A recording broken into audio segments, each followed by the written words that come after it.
All sports, all plays. All sports, all plays.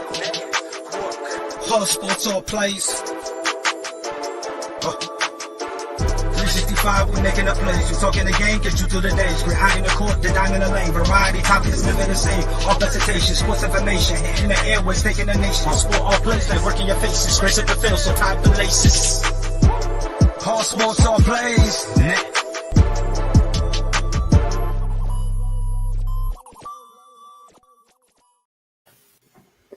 Welcome to the All Space, All Place Network for the College Breakdown. My name is Ray Cruz. I'm bringing my man on Dre here. How you doing, Dre? What's going on, boss? See if I can get him a click. There you go. That's my man, Dre. How y'all doing today? You got your Gator hat on? Yeah, it's a big cocktail party coming up here in Jacksonville, Florida. We'll be breaking that game down. That's our game of the week, the Gators versus the Bulldogs in the world's largest cocktail party. And it sure is the largest world cocktail party here in Jacksonville at TIA Bank Field today. But we're going to get on going here. So last week, Dre wasn't here. He was out on his birthday party at Alabaganza here. 61? 51. 51. Oh, you're only about 3 years older than me. 2 years older than me now. Yeah, because I'm 49. So, I'm right there with you, Dre. You're getting to the club. You're almost in the club. You're almost in. I'll be there on June 13th. There it is. So it'll be a little summertime and stuff like that. So, but, since you weren't here last week, we went on a bye for the break of the college Pickem. So do you want to see what you did 2 weeks ago? You want to see a record from 2 weeks ago? Yeah. I think you probably edged me out, but I think it's pretty close now, though, right? Yeah, for 2 weeks ago, this is your record right there for your 2 weeks. Dre, you're 30 and 15. I was 32 and 13. It's brutal. Let me blow that. Overall, you're 128-83 to my 135-76 in 211 games. I got to do some work here. You got some work to go, bro. I got to do some work. You got some work. But I know one of our games will probably be different, so I know that for a fact. Right. So, but yeah, when I start picking stuff like that. So I got a question for you here. I call this the question of the day, and I'll put it up on the screen there. The question of the day is: does college football need to change the overtime rule? This question is based off the Penn State Illinois game. That's 9 overtime game last Saturday. The question is: do you like the overtime rules that it is when you get to the second overtime? After the second overtime, you have to go 2-point conversion all the way out until you finally somebody scores, and that's why we went on overtime. Okay, I had a hard time going back and forth with this because Saturday and Sunday is two different things. We know that. We got to keep the kids in one level because we get it too close to Sunday because now. Then we're crossing the line if we get too close to what they're doing on Sunday. I don't like the collegiate overtime rule, but for gambling purposes only, let's keep it where it's at. Yeah, I'm with you at that point, but the point I'm thinking about is you got to understand 2-point conversion is harder than then you go with your normal overtime at 25-yard line. Right. Because you got 3 plays at it. Let's say hi to Sean Bishop here. Gators loses today to Georgia. Sean, that's offensive, bro. I haven't even had my coffee yet. We're gonna get to that. That's why I put that to last. So you can't say good morning, Dre. Gators gonna lose, but you just gonna come off the bat and just say Gators lose. Come on.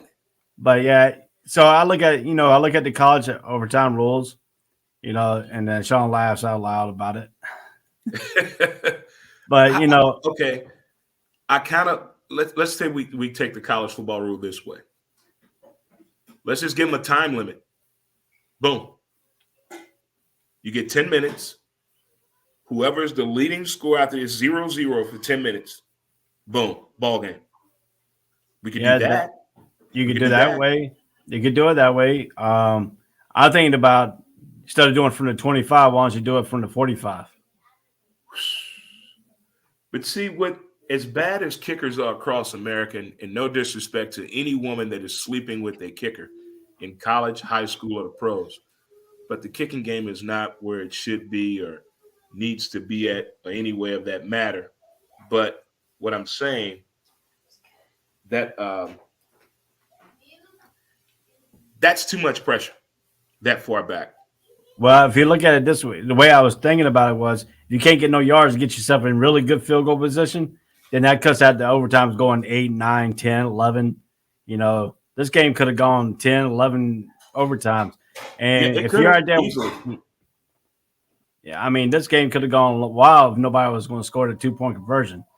When you get that 3-yard line, Ram, you know, the 3-yard lines, you got to go for 2. You got to come up with some good plays and some crafty looking plays. It took them almost 3 overtimes just to get the first score. After some of these overtime games, we wouldn't have some classics, though. Not true. If we go back to years past, we'd have missed out on some great pageantry of the game of college football. If we went to a new age of doing overtime rule or adjusting here and there.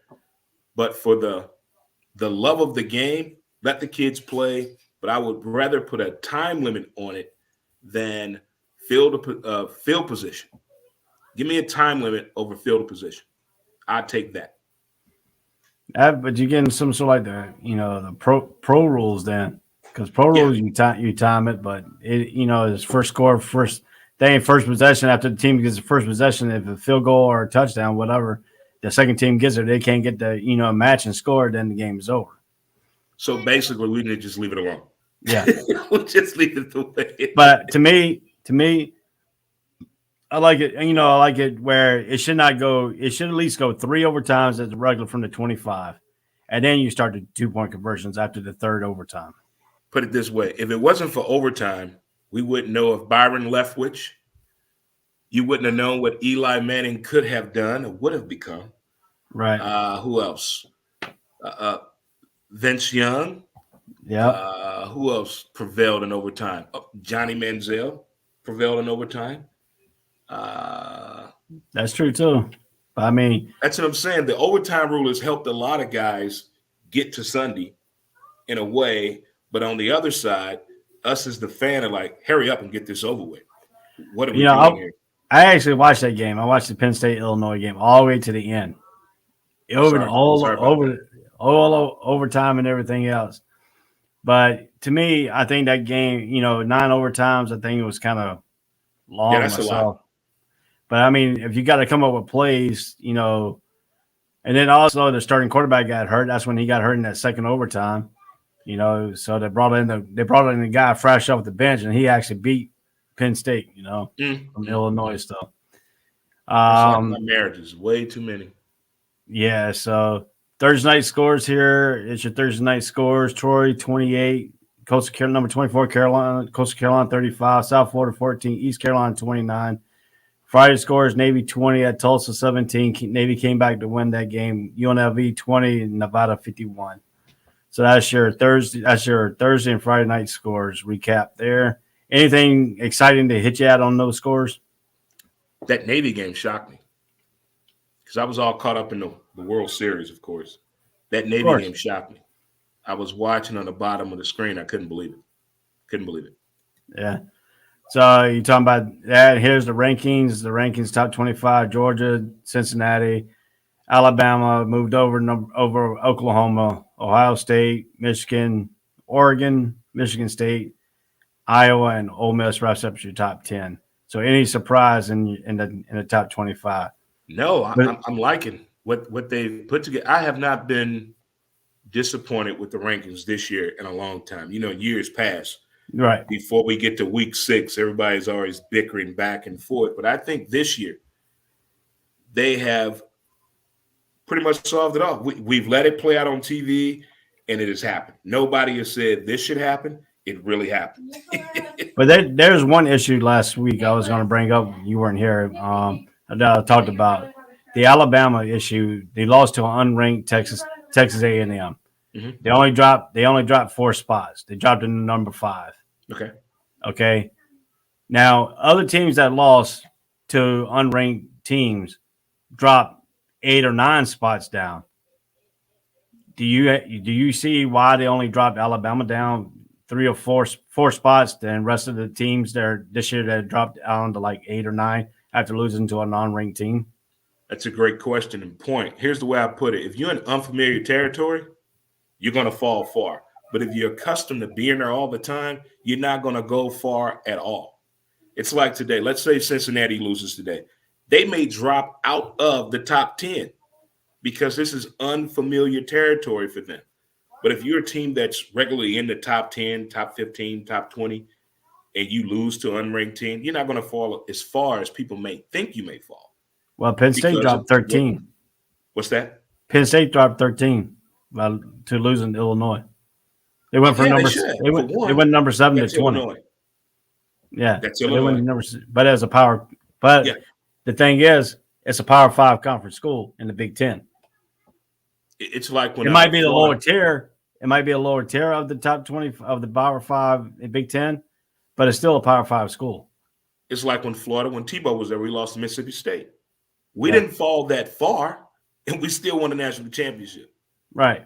I'm just saying, but some people look at it. I mean, there was a lot of people talking about it too. It was a whole Facebook discussion. You think Bama should have fell further? I think Bama should have fell at least if they're going to drop it. If you're averaging 6 or 8 spots down, they should have dropped Alabama them 6, 8, or 7 spots down. But what did I'm telling you, Bama? Everybody behind Bama that weekend, I can't recall right now. What did they do?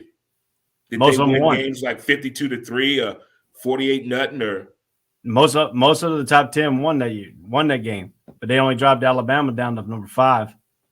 Wasn't it 3 losses in the top 10 or 3 top 15 that weekend? I don't know. I have to go back and look, but I don't think so. It was like significant losses that weekend. Yeah. They weren't the only upset, but I feel what you're saying. But again, that's Bama, that's Saban, that's money, that's the SEC. I know. I just want to put that there because I've seen a lot of people fighting about it. I just want to get your opinion on it. I like that though. That is a good point to bring up. That when Bama loses, is really, if you don't lose in November, you're not going to affect Nick Saban. Right. It's not going to phase him. It's just all about the seeding and getting to the SEC championship, and now with the college football playoff picture, it's about that now. But if they would have fell further, would that have affected him today? Probably not. I still want to hear what he said to that team at halftime. Someone please release that video. Probably wasn't no talking. It was probably chairs throwing and everything else. He choked somebody. But let me ask you another opinion. What we talked about was the Dan Mullen situation at Florida. Is he on the hot seat after that loss to LSU? For sure. If you're a college football fan and you have a team, you ride with a school or whatever, you don't expect to win every game. There's some realism that'll come into play. I mean, you have to be real with the situation. I do not expect Florida to win every game, but you do expect your team to compete in every game. And I don't feel as though Florida has been competing in every game. And in college football, you can really point the finger at who's to blame as opposed on Sundays. And he is to blame for the fact we can't move the ball that way, meaning the right direction. We're moving the ball this way, that way, and that way. And in college football, when it's not going the right way, direction of scoring a touchdown, I'm looking at the head coach. And Dan Mullen is the problem. I don't know if COVID messed him up. His wife can't kiss all the players in the mouth anymore. I don't know if he's trying to go to the next level on Sundays and get on somebody's coaching staff. But something is going on with the offensive movement in Florida. And if it's not going to happen today, bye-bye Dan Mullen. But it's easy to fire people, but who are you going to bring in? Yeah, I agree with you. I agree with you there on that situation and stuff like that. But my question here is Dan Mullen going to get fired this year, or will it be the defensive coordinator in Grantham in the defense way they've been playing? Will he to make changes there first before he decide to fire him, or are they going to let him make that change, or are they just going to fire both of them at the same time? I don't think Steve Spurrier is a good component of firing a coach in the middle of a season, as we should have done Ron Zook years ago. But Dan Mullen already has the paper on his desk, a little posted already. Lose today, you up out of here. No matter what. No matter what. He has to go. This is it. He's going to finish out the year like Ed Ogeron. But right now, we got to find the right person and not just recruiting, but leading my great men in orange and blue to victory. And I don't see anybody out there in the chamber that can fulfill that movement right now. Yeah, it's kind of. I'm available to hire. Coach Dre is here. Coach Dre is here. I got my advisor, Coach Dre ready. You're going to go with the C Spurrier advisor, and then you're going to have all the jump passes back and stuff. Anybody's house and convince them to come to Florida. I can do it. I can give the talk. You're going to bring the grandmamas, uncles, the people that raise you, them boys down the street, the drug dealers that let you live. I got to talk. I can talk to the girlfriend, the side chick, the side dude. I can do it. I can recruit. You might recruit, but what will your recruiting spill be? The jump pass? You bring the jump pass back? Oh, no. Look, I'm going old school. I'm bringing that running game back. I'm bringing back the 5-receiver formation. I'm going to bring back true fashion SEC football from the 80s and the 90s. Yeah. That might still work, though. Yeah. Nobody's doing it. No. Nobody's doing it. Not one school in the SEC is doing it. Everybody's trying to go California, RPO, be on the stage, all in the videos, instead of doing what actually works for you to win. I like the old-fashioned hook and ladder. Yeah. I'm telling you. People think that's boring, but it won. Oh, yeah. It won games. And people now are trying to implement their own system. Well, I'm going to do this, I'm going to do that. What happened to the days of using the greatest ability of the athlete that you brought to the program to help you win? If I go out and get a pocket passer, I'm going to make them run. Right. If I go out and get a high school kid that had over 6,000 yards running the ball, I'm going to try to make him receiving back. What the hell? Who does that? These trends, man. It's just I was talking to one of my friends back home. We were talking. Our head football coach passed away. He passed away about 4 years ago. We're all reminiscing, talking about it and stuff like that. And he came out of a college ranking out of the Citadel. Oh, the Citadel. Great institution. And he brought a lot of option plays and stuff like that. But he was one of the kinds that if he had a pocket quarterback, he scrapped his playbook and dressed everything around a pocket passer. He did the same thing with a running back. We had a good running game doing. He changed his plays around to accommodate the running. So teams really couldn't pick up what we were doing on offensively and defensively. And because our defense we ran a 4-5-5, we ran a 4-3, we ran a 3-4, and we inverted to the 4-4 Bear defense. That's what's up. And he was talking about it in college. Teams don't do that no more. They don't mix up anything. They don't run multiples and stuff like that, because if you get stagnated on one, team is going to start picking you up. But if you run some little bit of multiple, maximum and different formation, different plays at once in a while, then you got to, stick it in. But you don't see college football team actually mixing up the plays that much. They're just going from the RPO, from a run to an RPO, quick pass. It's like, I don't know if you do this or not, but sometimes I like to challenge myself and I watch football with the volume down just to see what the offense, what the defense is doing, what the communication is like. I'm intrigued by things like that. And there's a lot of trends versus the analytics that are going on right now. And I don't like it. It's like they're trying to get us hooked on something that's not going to last for a very long time. You know what I'm saying? Right. There's nothing wrong with what happened in the 80s and 90s in college football. Nothing at all. It was exciting. It was beautiful. It was memorable. Some of these guys became household names on Sundays because of what they did on Saturdays in the 80s and the 90s. And now these guys right now, one-hit wonders. Yeah, if you look at I like what your point is. You talking about the way the old school football and all that ran. To me, when he was still my coach, high school coach, he called me up. He says, "Man, what is these?" They started changing right when he got ready to almost pass away and stuff like that. Mm-hmm. He calls me up all the time because I was his coach on the field. He always called me up and he's like, "Man, could you run these plays again?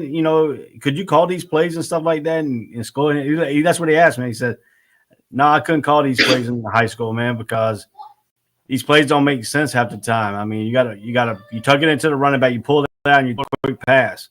I mean, to it's me, like that's just video game. Yeah, it's like a big buttons now. They're just hitting buttons. They're it's just like the defense. It's just like you hit your circle button, and that just reminded me what he said too. My football coach, he's like, "Man, don't hit that O button." I'm like, "Wow, you want his spin?" No. You ain't set them up right. You can't hit the O button, and that's what some of the terminology he used. He used like the O button. Then you got the right trigger button. It's make you go fast.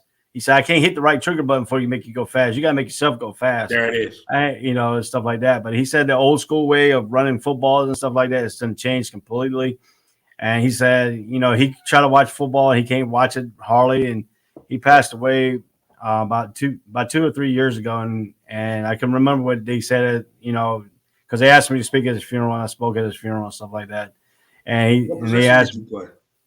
I played middle linebacker, and I ran tailback when they need me to. Did you guys win state?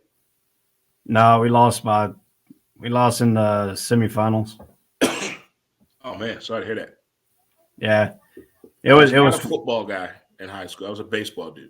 Yeah, see, to me, and when we played Purnell Sweat down in Fayetteville, North Carolina, it started raining, and we're looking at the field, and it was all muddy. And I mean, our cleats were going all the way. Both teams' cleats we couldn't even find cleats to stay on top of the surface. We were sinking in the mud. We came out of we had to call timeouts like 3 or 4 different times, and we had unlimited timeouts because they said we couldn't run the ball like we supposed to. They gave us unlimited timeouts, both teams, to go over there and switch our cleats out because we had big running cinder blocks type deal, mud caked all over the thing. I mean, our cleats were sinking all the way in. We couldn't get no traction. The final score was 3-0. Oh man. And let me tell you, he got the field goal kicker for that team got lucky because he slipped as he was kicking the football and it hit the crossbar and flips in. They caught the ball at the right end, so when it flipped, it hit the tail end and flipped right in. That's a quiet bus ride home. Oh man, that was 5.5 hour bus ride home. Man, I won we didn't win state, but we won the public high school league championship. And my coach had never done that before. And he had been coaching over 30 years at the time. So it was pretty special for us to win it for him. And my school was not known for baseball as for football and basketball and track. Because I went to the oldest African-American high school west of the Mississippi. Sumner High School, 1875. Oh, okay. So we won the PHL championship in 1989. It was pretty cool. Yeah, I went to high school, and then we played against Rutgers. It was in our conference in basketball and football. Rodney Rogers, did he go to NC State? No, he went to Wake Forest. Wake Forest, okay, yeah, I remember that. But he played at Durham Hillside. He was a great tight end. He could have gone to college to play tight end if he wanted to, because he played tight end in high school. And he's a big one. Yeah, we've been real big. Yeah, and we always beat him, and he always avoided coming my direction, even though he was a big boy. How tall are you, Ray? I'm only 5'10". I was 5'10", 250 back then. I was a stocky. They called me the stocky white boy. That's what they called me, because I went to a predominant all black school. No kidding. I can tell by your vernacular. I can tell you've been around us by the way you talk. Yeah, I've been around. It was all black school. I was only a handful of white people on the football team. I got stereotyped when we went to play high school football game. They'd see everybody come off the bus, and they made sure I exit towards the last of the bus because they didn't want to get no ideas and stuff like that. So got out of the bus, and I come out, and they all look, and they all clowning me because the whole conference was just basically, all predominant black people, and there's a few white people in there. And it was funny because I played high school. I played church ball with Rodney Rogers before. No kidding. Yeah, he's like, we got to get Rodney on the show, man. Yeah, man. I don't know. He's paralyzed from the waist down now. Oh man, from the neck down. Yeah, he went back to my hometown and had a 4-wheel accident. And man, you know what? I kind of remember hearing about that now. And the 4-wheel landed on top of him. And it crushed him. And he's got a computer that talks to him. He talks to a computer, reads his mind and what he wants, the thoughts, and it'll talk to you. That's how he communicates now. Man. Yeah, he's living in Robinson, North Carolina. He was in Atlanta for a while. The rehab facility, what they did with Muhammad Massaquoi. Yeah, and Reed, the Superman, Christopher Reed. Yeah, he was at the same place they were at. But anyway, we were playing basketball and stuff like that. And he played football. He's like, and they always asked him, "Why don't you ever go up the middle where that white kid is? Because you're bigger than he is." He said, "Yeah, but that white kid put me on my butt, and I don't feel like getting put on my butt like that again." So he's like, and he went over and told one of his friends real quick. He went over and talked to one of his friends. He says, "Hey, run the ball up the middle since you think you're so bad. Run the ball up the middle and see what happens to you." So the guy gets the ball. They call the play, run up the middle, and I nailed the dude. And he fumbles the ball. His face mask busted wide open, but it hit him so hard because he landed right there, and his face mask come off his freaking helmet. And they looked at him like, "Dude, man," he said, "that's why you don't run the middle with him." Oh man! And you say you went to high school with a predominantly black school, right? Correct. I went to all black high school. There was one white lady that went there, and she was pregnant the whole time I was in school. To this day, I don't know her name. To this day, I don't know her name. But it was funny because we played basketball. I was on the basketball team because I could shoot the three. And every time you could pull up, you had a little J on you, huh? Yeah. So every time I got in the game, they're like, "Why?" And we played against Rodney and them, and he says, one of the guys says, "White boy in the game, leave him open." Rodney said, "You better get on his butt." He said, "No, I'm gonna leave him open." I counted like 3 or 4 threes right there. Rodney said, "You gonna get up on him now?" Oh, he can't even make those all game. Dude, I finished with 28 points. And Rodney got mad at him. But yeah. So I mean, oh man, you dressing up for Halloween? No. Your kids dressing up for Halloween? Yeah, one is dressing up as a baseball player. I don't know what the other one's doing. You pass out candy or not? No, we actually go out. We go out through the neighborhood, so we don't have time to pass out candy. By the time we come back here, it's all over. Here's I got 2 kids. About Halloween. I posted this on my show yesterday. When I was a kid, Halloween was on October 31st. That was the day you went trick-or-treat. The past 10 years, Halloween's changed every year. So if people going trick-or-treating tonight or tomorrow? Then our neighborhood does it tomorrow. We do it actually on the 31st. Okay. Because my neighborhood association, they posted on our page are we going trick-or-treating Friday, Saturday, or Sunday? I'm like, wait a minute now. Wait a minute. I thought Halloween was the 31st. Well, I mean, everybody does it like the church. My church did their Halloween on Wednesday night. And then the elementary school my son went to, they did a trunk or treat last night. I like those. Those are pretty good. There's a local guy here in St. Louis named Brock. He does a good job in this little community called Lee May. They does this trunk or treat down there. That's a pretty cool activity for people that do that. Keep up that great work. That's a pretty cool idea. It's safe and everybody seems to love it. Well, we're going to get here. We're going to take our first break here, and then we'll come back and we'll start breaking down and getting our pickems ready for Saturday. So we'll be right back.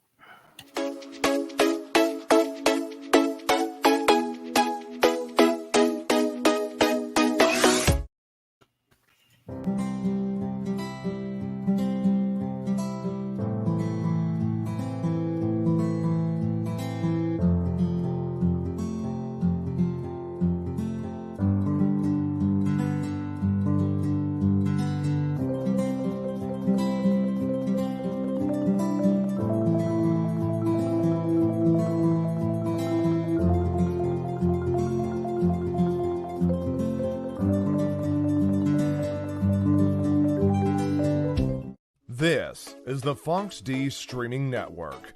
Register to come on our channel at foxdnetwork.com.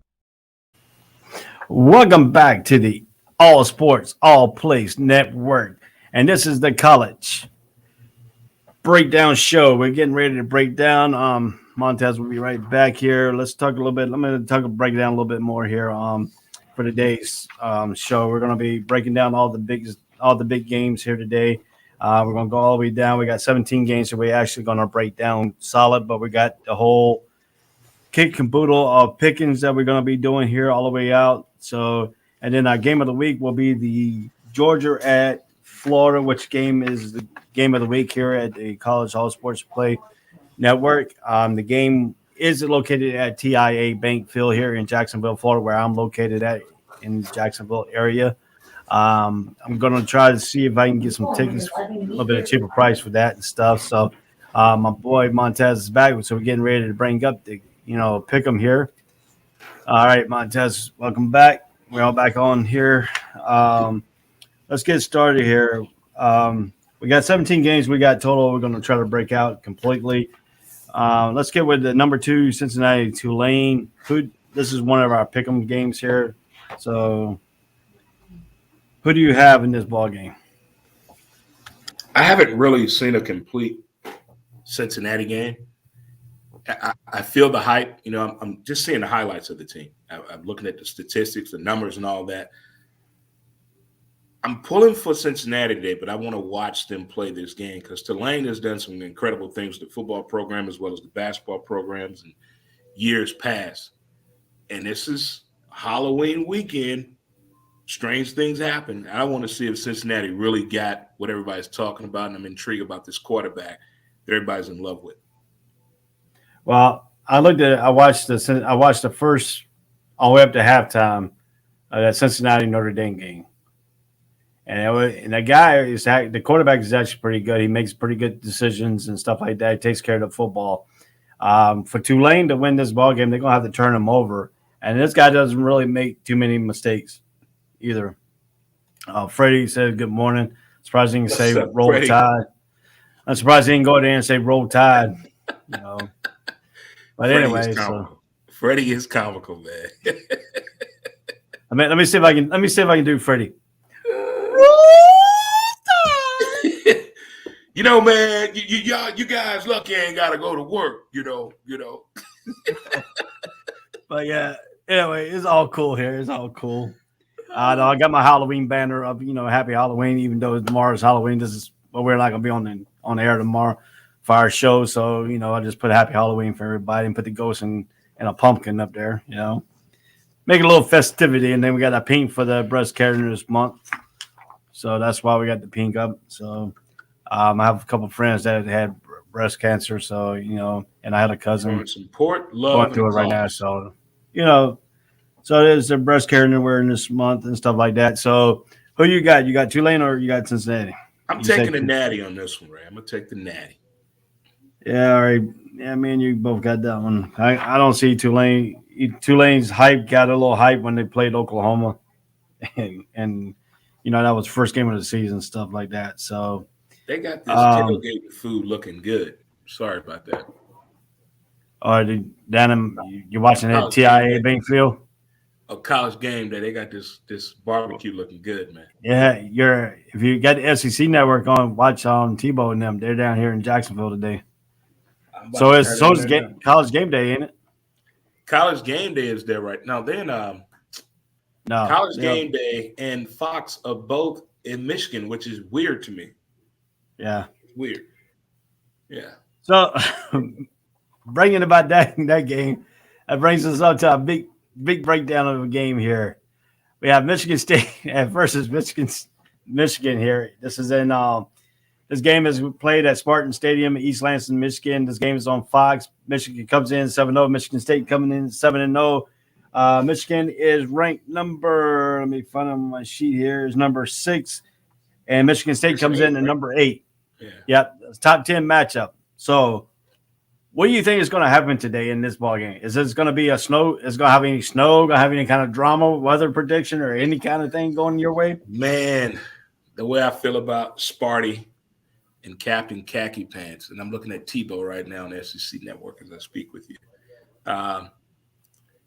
I'm pulling for Michigan in this one, but when these two teams play and they're both ranked, crazy things have happened. Crazy things. Weather, I hope weather is a big part of it. I really, whether it's cold, rainy, or whatever it may be, I want weather to be a big part of this game outcome. Because if it's impeccable weather, it's going to be a blowout. Michigan State going to beat the hell out of Michigan. But if there's a little dip in something, I think Michigan has a chance. But still, it's going to be an intriguing game in the history of this matchup. Now, come on now. The history is just too much from the days of Bo Schembechler. And now Captain Khaki Pants, where can you go wrong? You know, remember back in the day when you had Chris Jackson, you know, Ben Schembechler, Bo Schembechler on the sideline, and Bo Schembechler. And I can still remember what Chris Jackson said. Bo Schembechler is gonna run the ball right down your throat, and if you don't stop it, you ain't got nothing going. I think he gets so loud and stuff like that. It seems like he gets all happy and stuff. But yeah, I agree with you. If you look at what the Wolverines have done here against Western Michigan, Washington, and Northern Illinois are at least decent with 335 yards rushing or more against those teams.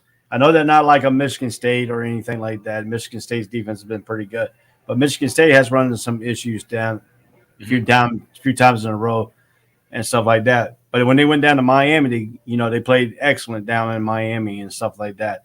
So do you think that 335 yards rushing, if Michigan gets that, you think they win this ball game?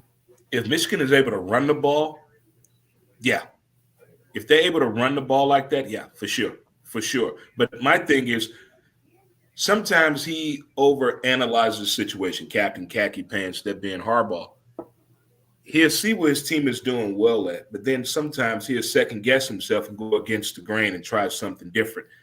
And then us at home are like, what's going on? This here was just working. Why would you go away from that? Then they'll win the game in a close outcome or either get blown out in the second half when he changed up what was working. That's what I do not want to happen. But that's classic Harbaugh, though.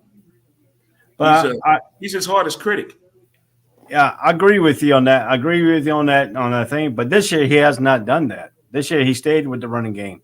I think he finally has somebody on the coaching staff who is not afraid to say no to him or go sit down.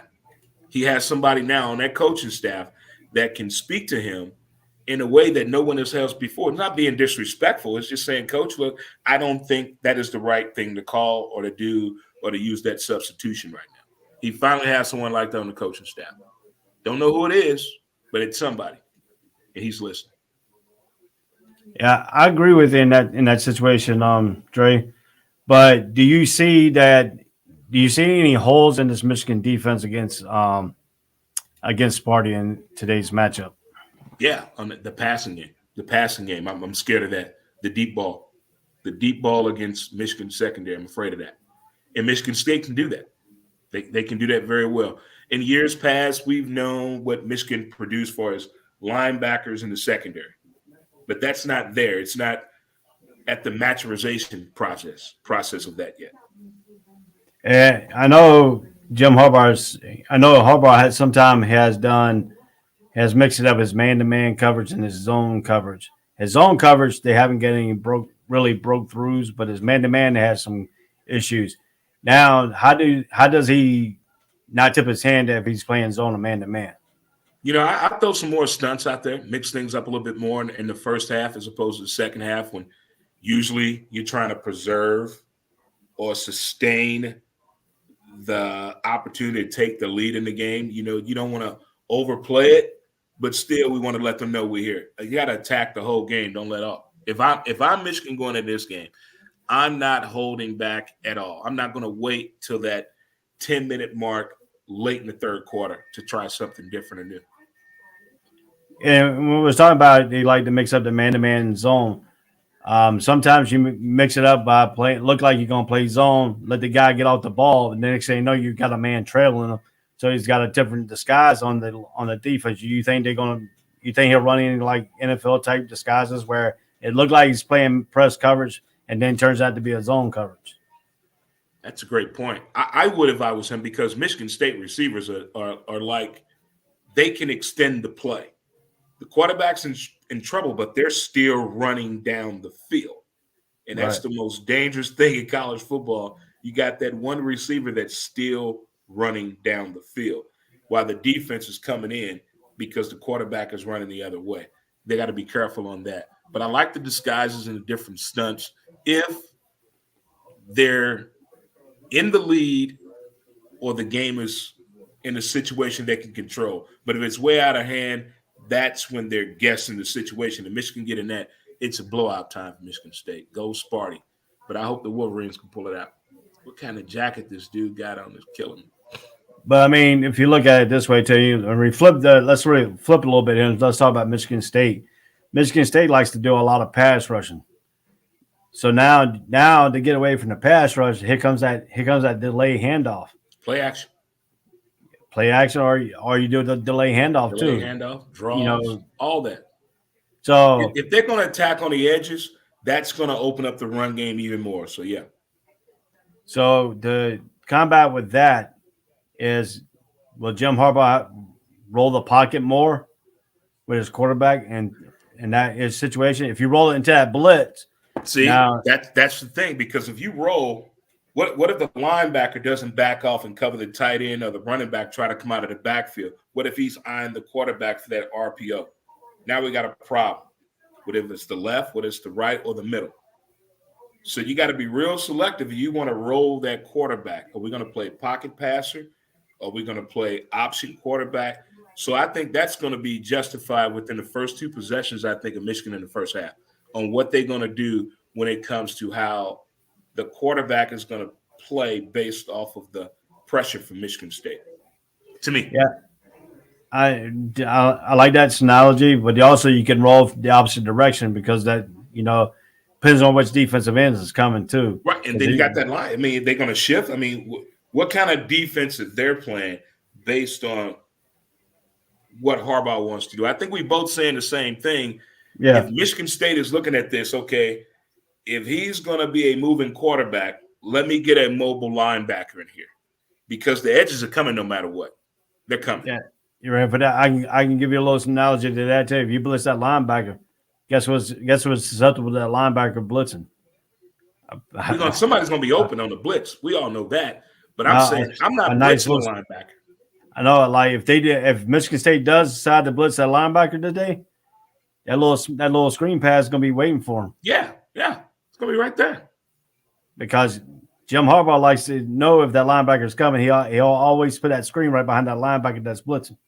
When you're a head coach and you're a former quarterback and you did well at it, you're always going to have your favorite play that you like doing. I don't care if it's in Pop Warner, high school, college, or the NFL. You're going to have your favorite play in that repertoire of all offensive plays. So Harbaugh has a favorite play. We all know what his favorite play is, and that's one of them. Now, this is another intrigue in this matchup is Mel Tucker, former NFL defensive coordinator, versus a quarterback and offensive-minded coach, and Jim Harbaugh as a NFL coach also. So Mel Tucker is tripping down the bit here to run some of his NFL style defense. Will you see you think Mel will run some of his NFL style defense against Jim Harbaugh in this game? Maybe. That's going to be a good chess match, I think. I really do. That's going to be a great chess match. So we got Michigan running the ball is going to help them win this game. What does Michigan State have to do on offense to win the game? Pass the ball down the field? Don't turn the ball over.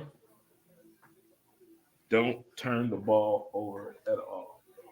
How about like forcing the ball into coverage that is not there? No. You force it. Forcing means turnovers. And that's not going to work at all. That is not going to work at all.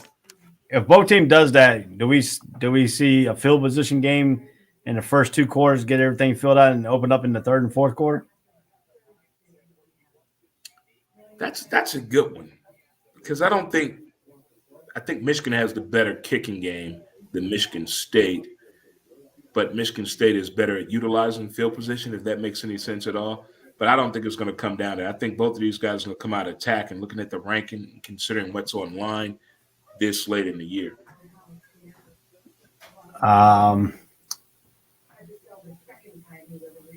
Michigan State, they saying that, some people are saying that the penalty is going to be a big play for Michigan State because they do way too many penalties and has issues on third down, doesn't control the clock, and it's last in the Big Ten in the pass defense and first down allowed. That's Michigan State. It's going to be a very statistical game if there's no score after the first quarter. All kind of numbers are going to pop up. And then you got Michigan might not be sensational, but is steady, is great on third down, doesn't turn the ball over, and is almost the best in the nation in time possession. It's because that he went back to his old style running game. He went back in this playbook and got his thing that was working for him when he first got there. Like you say, he went away with a lot of time, but then he went back and probably watched films and say, "Hey, I need to get back to my old roots here," and that's what he did with this year's team. I mean, exactly. He's trying to save his job, basically. At this point in college football, there's probably 10 people trying to save their job this weekend. Well, this one right here is going to be one of it because there's a rivalry between Michigan and Michigan State, and Ohio State will be the next one because he hasn't beat Ohio State yet. I don't think he's beaten Ohio State since he's been at Michigan. Nope. So, I mean, that's a tough task. I mean, if you're a Michigan coach, you beat Michigan State, you beat the Ohio State, and you can beat Penn State and Wisconsin, you're a hero. Yeah. You're a hero. Well, if you can do that while you're there, you're a hero. You're something from another world if you can pull that off. The line on this game is Michigan's favored by 4.5, and over and under is 50.5. So who do you have in this ball game? I told you I'm going Michigan, man. I got a feeling that Captain Khaki Pants, he needs this. I know his job is on the line. No pun intended. He's on the hot seat for sure on this one, but this would really put the resume on a whole new level where he's able to do this. Yeah, I got Michigan too. I don't think Michigan State. I've seen what Michigan State has done, but I think that defense and that rushing game from Michigan is going to be a little bit too much for them to do in this because I think it's going to have a lot of penalties impacts in this ball game. So I took Michigan also. The next game on the slate is Iowa versus Wisconsin.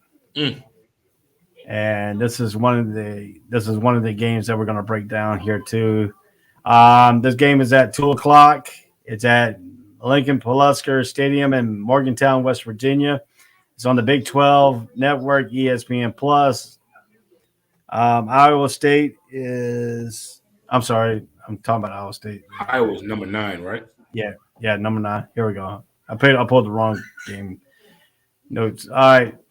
Sorry, this is at 12:00 Camp Randall Stadium in Madison, Wisconsin on ESPN. Iowa 6-1. Wisconsin is 4-3. Wisconsin's better than that 4-3 record.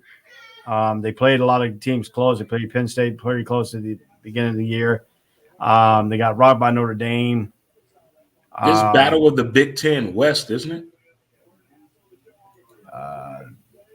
Yes. Yeah. So, what do you look for Iowa to do in this ball game? Looking at the numbers, this game is real close. I think points per game, Iowa's at 28, and I think Wisconsin's at 21.1.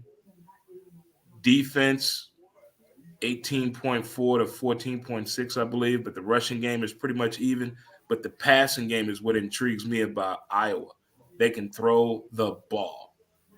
So the difference is going to be not turning the ball over. Because the rushing game to me is pretty much even matched. I think it may be like 35 to 45 yards difference in the rushing game between these two when it comes to teams' rushing averages. But I like Iowa. But if this game was the ranking of Michigan State, this would be a big-ass game. Big game. If Wisconsin lived up to the hype, the jump around, and Iowa still was here, this would be a huge game. Huge game. but I'm going to take it for what it is, and I'm going to pull for Iowa and my good friend Sarah. She's a huge Iowa fan. I look at it in 2 points here. I look at it this way: both teams are solid defensively. That's a given point. Wisconsin's got probably one of the best linebackers in the country. You know, their linebacker core is it's a tackling machine. Put out some good linebackers. Yeah, their linebackers are a good tackling machine. They got a good up front seven. They're weak on the corners, and they're weak in that safety area. So, like you said, if Iowa can get the running game going or they get the passing game going and open up that running game, then if they get all that going, Wisconsin's gonna be a long day in Camp Randall. But then again, you're playing in Camp Randall, you're playing in front of the home crowd. They play good at home. They play good at home better than they do on the road. If you look at it, the steady stream of bad, giving up 17 times this year in seven games, 28 times in the 12 games. Going back to the middle of 2019, the program has turned it over 45 times in 22 games for an average of just over 2 giveaways per game. Right. That's why they're predicting Iowa to win this ball game. It's because that they have forced turnovers. I think it's 56.3% is pulling for Iowa. Yeah. Something like that. Yeah. But I mean, talking about the turnover game, what does Wisconsin on the side of the ball have to do? They take control of this ball game, because if you look at what Wisconsin have done, you got they said the center, it's an NFL star center for Wisconsin, and Tyler Linderbaum, who is not all that great in blocking. I don't understand that statement that they're trying to make. If he's going to be a future NFL, but he's not a great blocking. It sounds like a hater in the building, ladies and gentlemen. But here's what I think that Wisconsin needs to do. Wisconsin, if you look at their record, how they lost, how they've won, there's not really that much of a difference other than holding on to the ball or taking the opportunity when you get a turnover. That's the only disparity to me when it comes to Wisconsin football this year. They have one of the top linebackers in the country. Okay, and then is what you're saying, right? And they're playing in Wisconsin today, right? Yeah, in Camp Randall. So we got the jump around fan support right there, but sometimes that always not been a positive thing. But so I mean, today, Wisconsin. I think they need to play old-fashioned Wisconsin football. Maybe Ron Dane should show up unexpectedly today.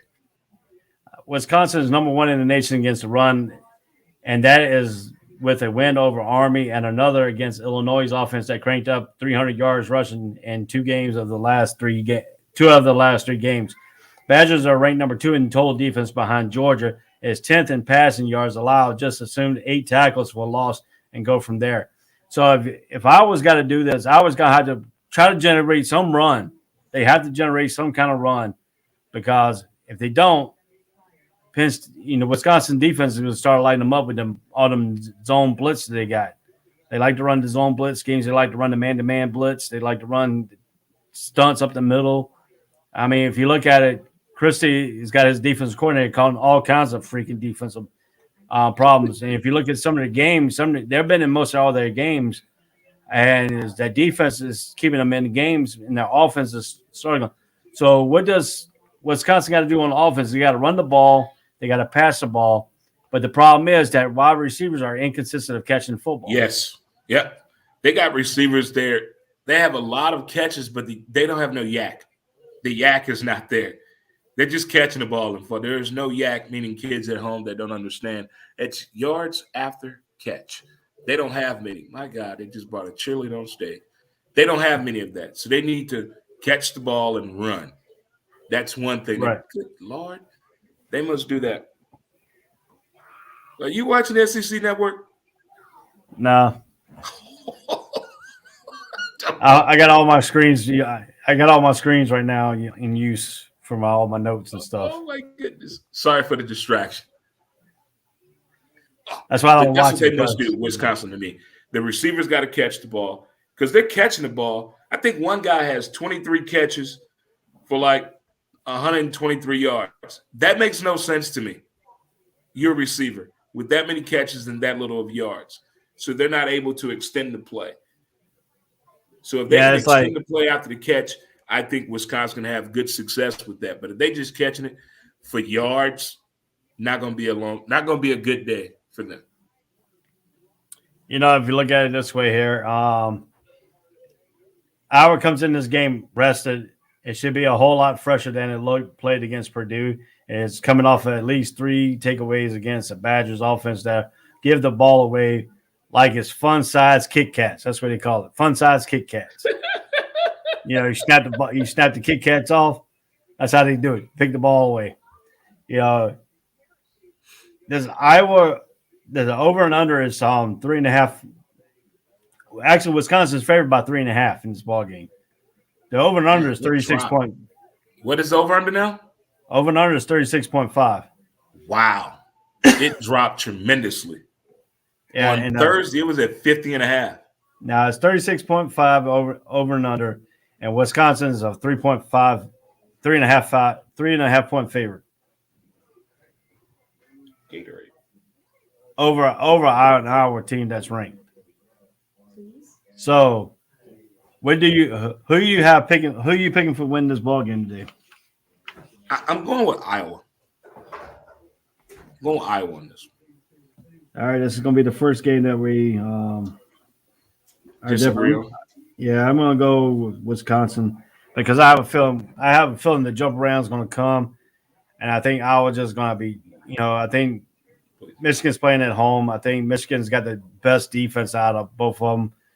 I'm sorry, Wisconsin's got the best defense out of all of them, and I think the defense is going to win this ball game. I mean, I can see the score. Technically, I can see the score 7-3 if you want.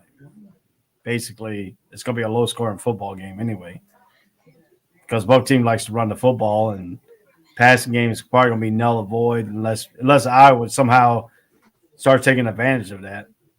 Right. So right. You see this as a blowout or real? I got this coming down to a field goal.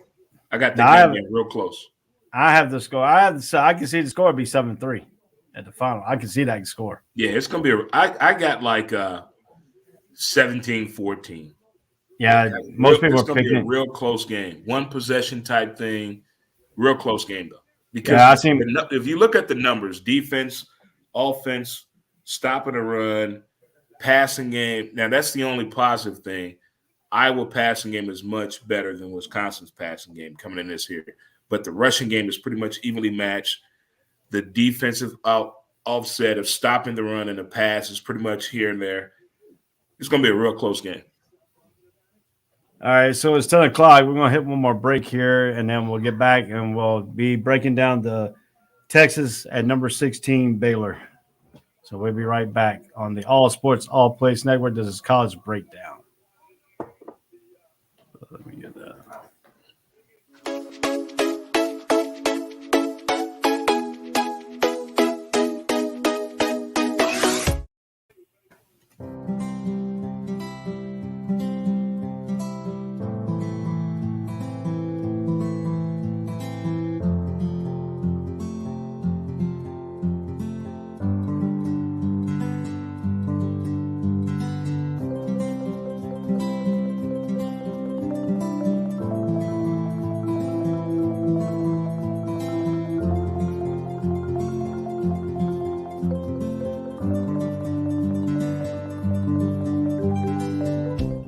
This is the Fox D Streaming Network.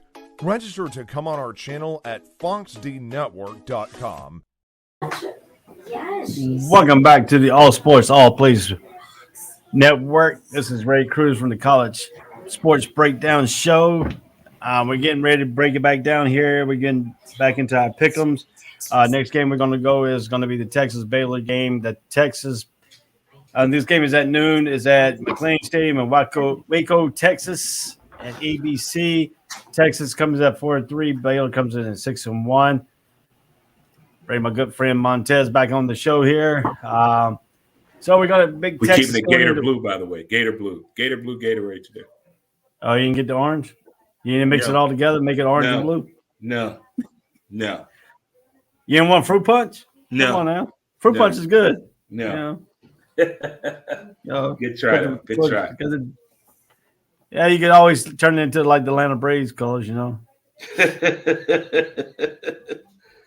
You said we got the Baylor game, right? I got that written down here. Yeah, we had the Texas and Baylor game. Texas at Baylor. Yeah. Yep. So what do you think about this game here in Waco, Texas? You think the people are going to escape from the asylum to come to watch this game today? That's the thing. Texas and Baylor are always a great matchup. Always. Great fan base. They travel. They support each other, whether you're tailgating a bonfire or not. I wish the ranking was there for Texas, but this still is not going to let up from the Longhorns trying to come in there and do some naughtiness there in Waco. But Baylor's looking good, man. Baylor's looking really, really good. I like the receivers. I like the secondary. I like the linebacking core. I like what's coming in the next few years for Baylor from the transferring notes that we've heard about and also the high school commits they already have. But I got a feeling it's going to be a high-scoring game, very high-scoring game. We all know Texas has that COVID defense. Everybody stays 6 feet back. So there's going to be a lot of points put up, lots of points put up. So what do you think about Texas running back Robertson? He's a factor in every game, but he looks like by the time the second half rolls around, fourth quarter rolls around, they stop going to him. Why does Texas stop going to Robinson around the mid third quarters or fourth quarter to go away from their running game? They did that against Oklahoma.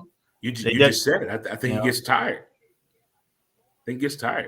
And is this the same kid that has problems holding on to the ball? No, this is one of the best running backs in the country.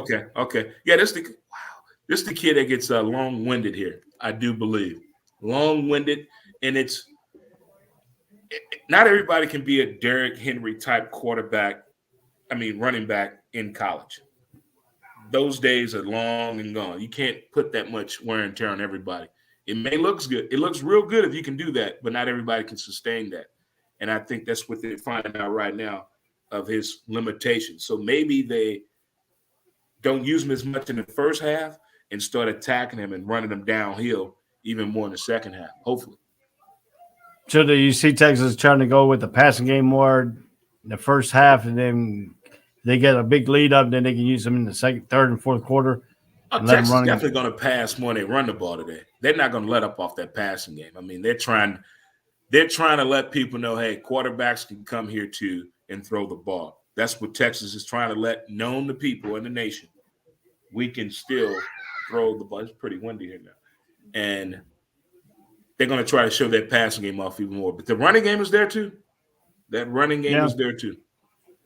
So, I mean, if you look at it too, Texas is 4-3 right now. To me, I think they're a little bit of ahead of the game with Steve Sarkisian as the head coach.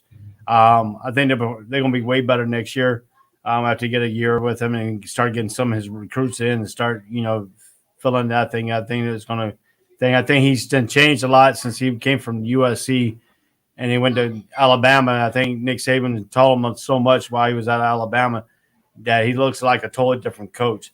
What is your opinion on Steve Sarkisian right now at Texas? Considering his track record, to me, I'm a hard critic. When coaches do something uncharacteristic, I just can't get back on the bandwagon right away. Respected the guy as a player, as a coach, but when he crossed the line at USC and then the way he got the job at Bama and then the way he left Bama, I got questions. I got concerns. I'm still waiting to see the biggest reviews on this guy. So if we look at that, we talk about Robertson for Texas running out of gas in the mid third quarter, fourth quarter. How do you get him to be effective in the third and fourth quarter by lessening his carries in the first half and having more in the second half and have him running out of gas at the end of the game? I'm going to tell him straight up, look like you're getting a little long-winded here in the early part of the game.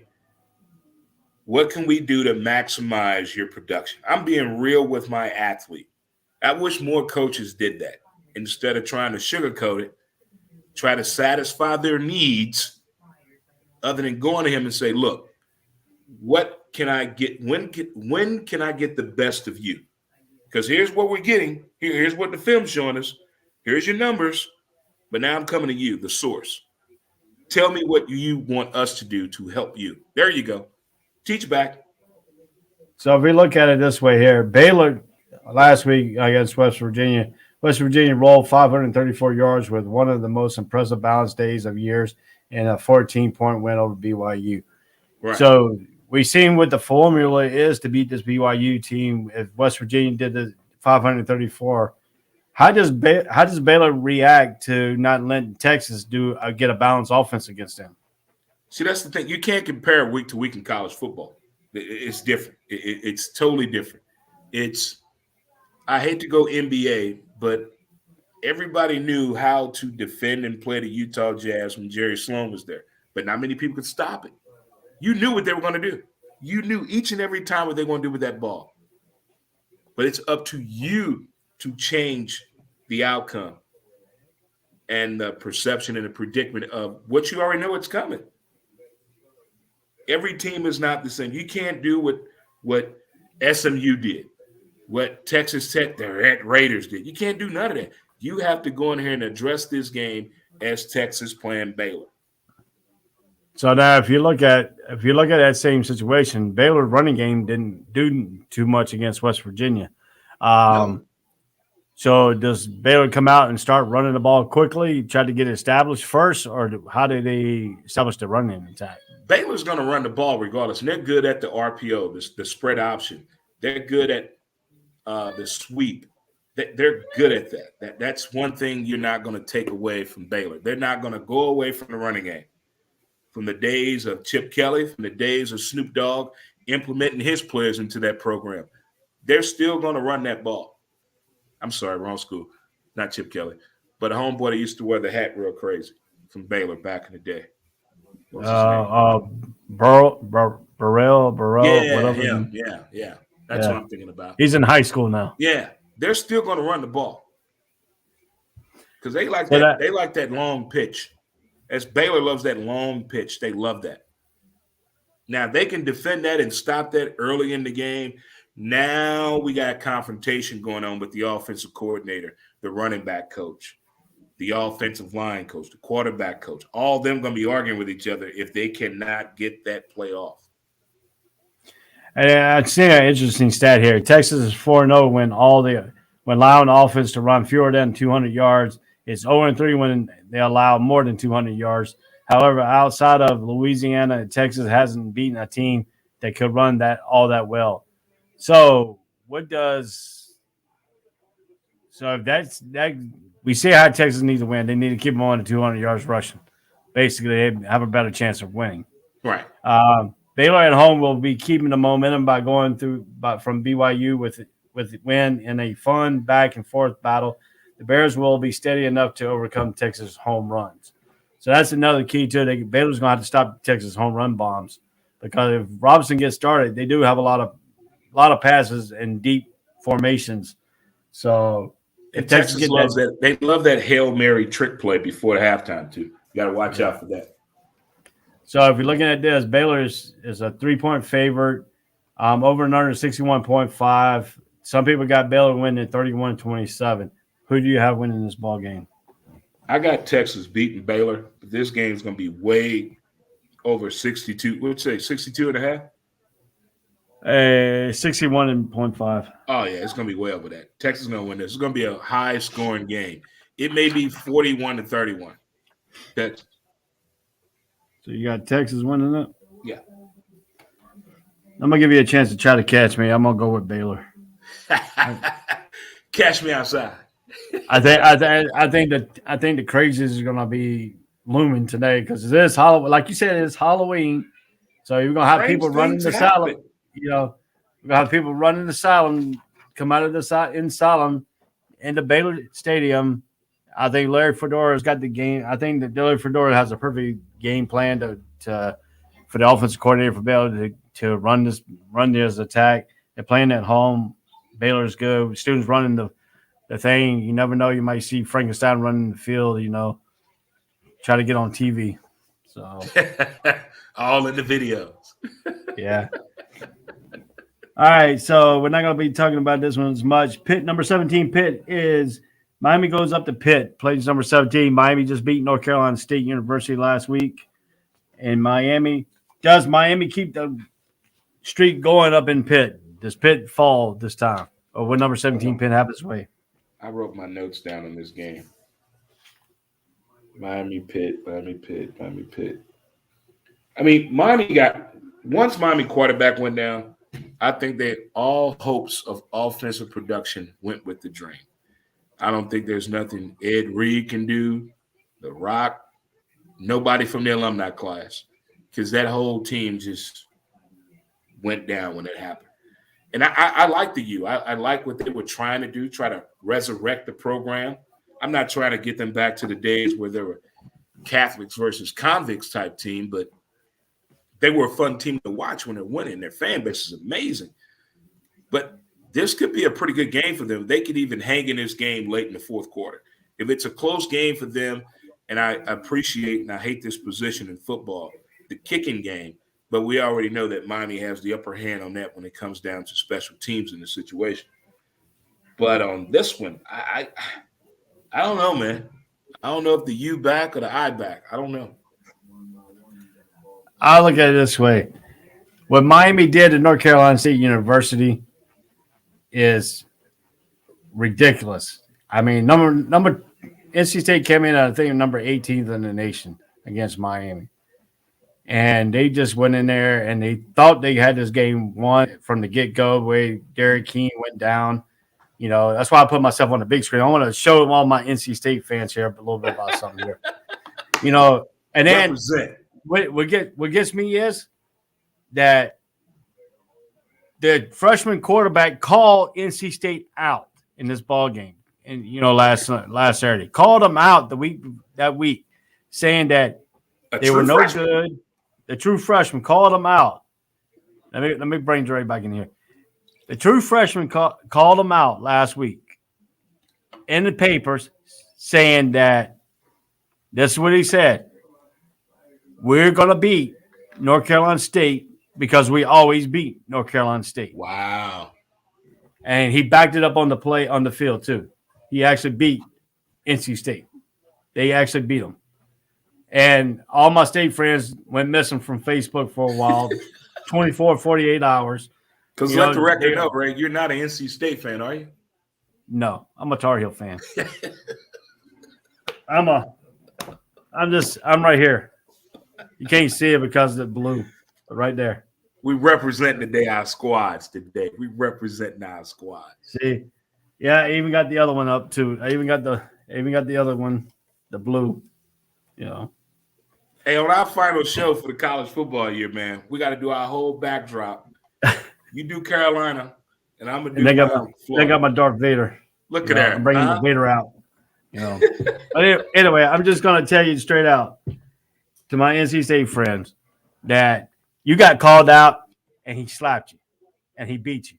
That is embarrassing. That's embarrassing to the coaches. That's embarrassing to your players, and that's embarrassing everything about NC State. I don't care if you get on about North Carolina losing all this stuff, blah, blah, blah. This is a slap in the face when a player calls you out and you don't respond back. That's just tragedy and diversity. But in coming to Pittsburgh, Miami, I think Kenny Pickett is going to keep Pitts on the roll. Pitts looking eyeing something bigger. So I think Pitt's going to beat Miami today. So let me ask you a question here, right? You're a Carolina fan. I'm a Gator fan. We know our team's not going to go undefeated every year. We look at our schedule. We know who we're going to win or who we should beat, and we understand the losses. But those games that we know our school team should win and we lose, we don't handle those well, do we? No.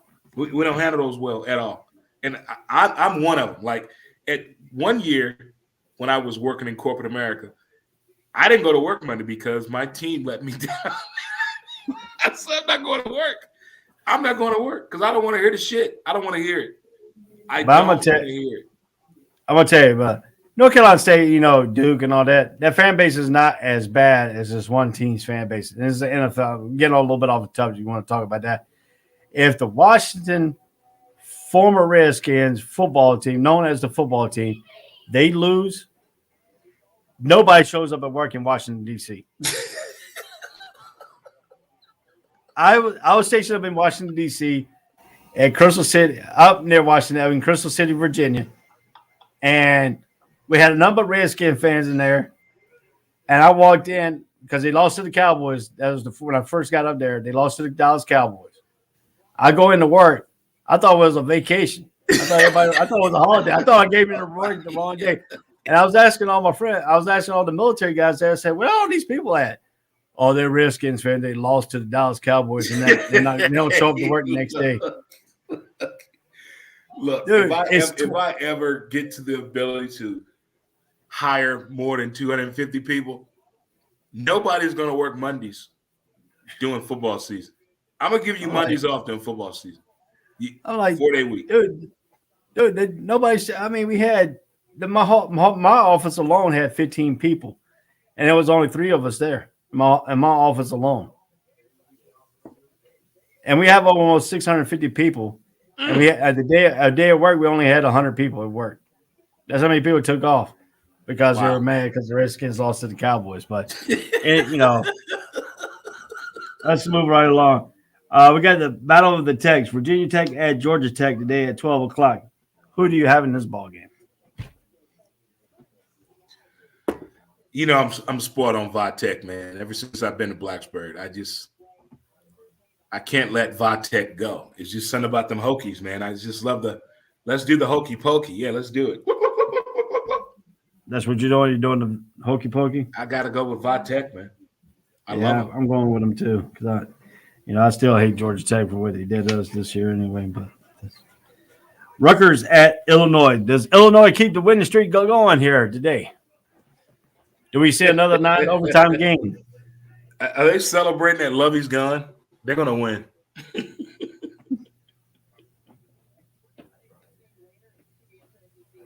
Who you got? I got I'm going to take Illinois because Illinois is on a winning streak. So they beat Penn State. I think they're going to come off a high. I think it's a title of 2 teams that are very equal together, but I think Illinois is a little bit better with Peterson back at quarterback. Sorry, my blind ass texting my cousin. Sorry. That's all right. Indiana and Maryland at Maryland. Who do you have in this ball game? Got to keep it in the family. My cousin went to Indiana. Shout out to Ray Ray. But I like them fear the turtle people. Ain't no fear the turtle this year. I'm going with Indiana.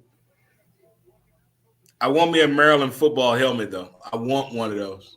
I'm going with Indiana because, I still am mad at Maryland what they did, leaving the ACC behind and moving on to the Big Ten. Where'd that get you? Nothing. Mm-hmm. Same place they've been in when they were in ACC land. It's all about the money, isn't it, Ray? Isn't it all about the money? Sometimes all the money don't make you win games, though. Somebody got paid up top. Oh, they got paid up top, but they ain't winning no games up top. He don't care. Them people don't care. Long as they get their money, they don't care about us down here, the bottom feeders. How about UMass at Liberty? I love the Minutemen. I love UMass. Marcus, be all you can be. Basketball reference. I'm going with UMass. All right, we're going to be different here. I'm staying with Liberty with a Hugh Freeze. It's got the thing going on. He need to get back in a new Under Armour commercial. That's what they need to. They need to bring back the Under Armour commercial. Click, clack. Well, this is one of the games we want to cover right now. We're going to break down a little bit deeper here. Is USC at Temple. And let's see here. Let's take this one, delete that one out of here. We're going to bring up UMass and Temple.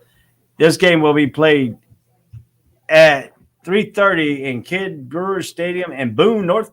That's the wrong one. Yep. Mm-hmm. That's Appalachian State. Where's the one? I know I got this game somewhere here. This USC coaching job where you're trying to get up the right game. Yeah. It's interesting to me. I'm not even talking about Mike Tomlin, dumbass said. What? UCF. Yeah, UCF versus Temple at this game is in Lincoln Financial Field in Philadelphia, Pennsylvania at 12 o'clock. This game is on ESPN Plus. UCF comes in at 4-3. Temple comes in at 3-4. What do you see in this kind of a matchup? UCF, Florida team going up north this time of year. It's about what do you say, about 35 degrees in Philadelphia here. I mean, I may ask Siri a question here. Siri, what's the temperature in Philadelphia? Hey, she comes out and said the weather is going to be 66 today, 53, 20% chance of rain. So that's a little bit of like Florida weather there.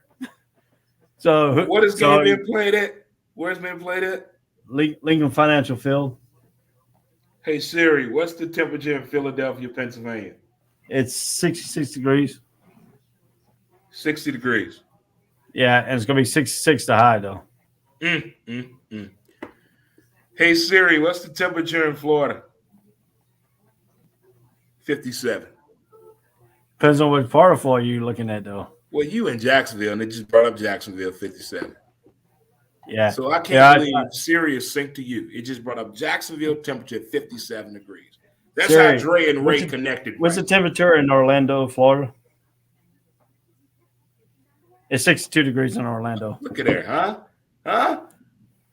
I like, ever since Central Florida got on the map, I want to say, 10 years ago, 12 years ago, 10, 12 years ago, when they changed athletic directors and they improved things down there and they got to going. Nobody knew what this was going on with this football program. I'm rolling with Central Florida. Go Dante Culpepper. Yeah, Central Florida started getting big with when Scott Frost was there. It started migrating that way. That was before him. Yeah, Mike White got there from Duke University. But it got bigger, revitalized 12 years ago. Because it disappeared for a minute. And then it came back on the scene. That's what I was talking about. And what was that coach name before? Because they changed the athletic director. They got a female athletic director that put the attention on the football program. And that's when it shifted. And that's when all the focus came on UCF. And then White came there. And so it's about 12 years ago. Yeah, when something all like that. Started again. Yeah. But if you look at this thing, you got a wide open offense against a freaking Temple who has trouble playing a spread type team. So what do you expect? UCF leaving the state of Florida, going up there, and it's still going to be about the same amount of degrees that it was in Florida. So the temperature is going to be raining, so that might have a little bit of factor into it. Yeah, that's the thing. But Florida can play in inclement weathers. I mean, Florida's like living in Hawaii. You just never know what you're going to get. It's like dating a schizophrenic. You're always going to have an opportunity. Well, but in Hawaii, though, when it rains, you dry off quickly. When it rains here, you don't dry off too quick. Well, here's the thing with Central Florida. To me, they have changed the way the offensive production had went in years past. You know, they were throwing, they were exciting, there were trick plays, they were taking advantage, they were fast, they were moving. But something happened. Now they're playing more traditional college football. They're playing, quote unquote, Florida-style football. They're going to throw the ball. They're going to do something crazy on special teams. Temple is not the type of team to be expecting that. You know what I'm saying? Temple's coming there to just play football. Right. But you got Gus Malzahn, you know. Yeah. You have some coaches that are, trying to get beyond Temple to go somewhere else, that are trying to implement their own program or formula or system. So that is still the eye-opening experience to me. But still, it's UCF, man. I mean, if they keep the consensus going on what it's been trying to produce, it could be a plus. But when you try to do something outside of the grain of the region of what you have, and all the players turning back like, Coach, we can't do that. Now you got Joey Gatewood that went from Auburn, Kentucky, now down to UCF. They call that contact detrimental to the team. So he went. So last week he went 2 for 2 with the scoring against Memphis, but again UCF passing attack is shadow of his former self. So I mean he's more of a running style quarterback because he came out of Sandalwood. I think he came out of Sandalwood High School here out of Jacksonville. Where he was a predictive, option type quarterback, not a pass first type quarterback. He was a run option kind of guy in high school. So I mean, it's a little bit different thing. Gus Malzahn's type of offense. He understands Gus Malzahn's offense because he played under him, and when he was at Auburn. So with the familiarity, what do we have to see Temple do to get this win today? Temple has to do something out of character. I mean, do something they've never done. Block 2 field goals, return a punt, scoop and score, pick 6. It's not this. Temple is going to this game to play football. UCF is going to here trying to let everybody know, hey, UCF is not going nowhere. We're still this high-power school putting out guys that can go play on Sundays, pulling these big recruits, staying in the area, but somehow, somewhere, got lost this year. And we got to remember this one thing too, guys. The fans are back this year. Not a lot of people are cool with that. Some missed it. Some love it. Some not used to it.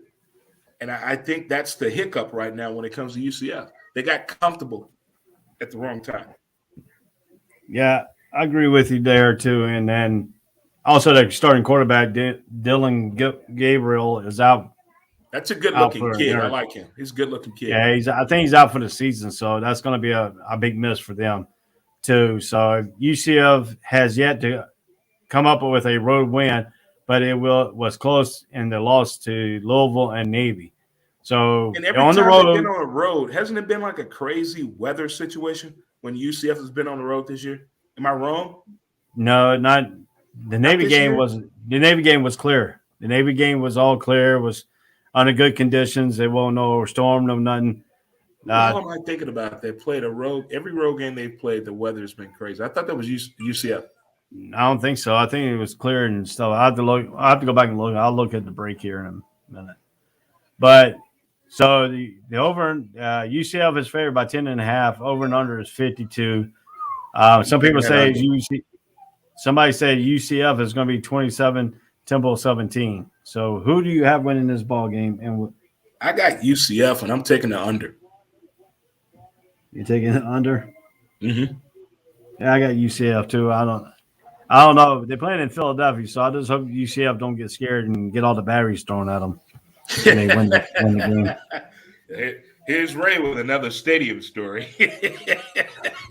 Well, I mean, Philadelphia. Come on now, dude. If you guys don't know this, Ray has a story of crazy situations in sports. Dude, my one of my friends on board of my ship that I was stationed on. What ship from Philadelphia?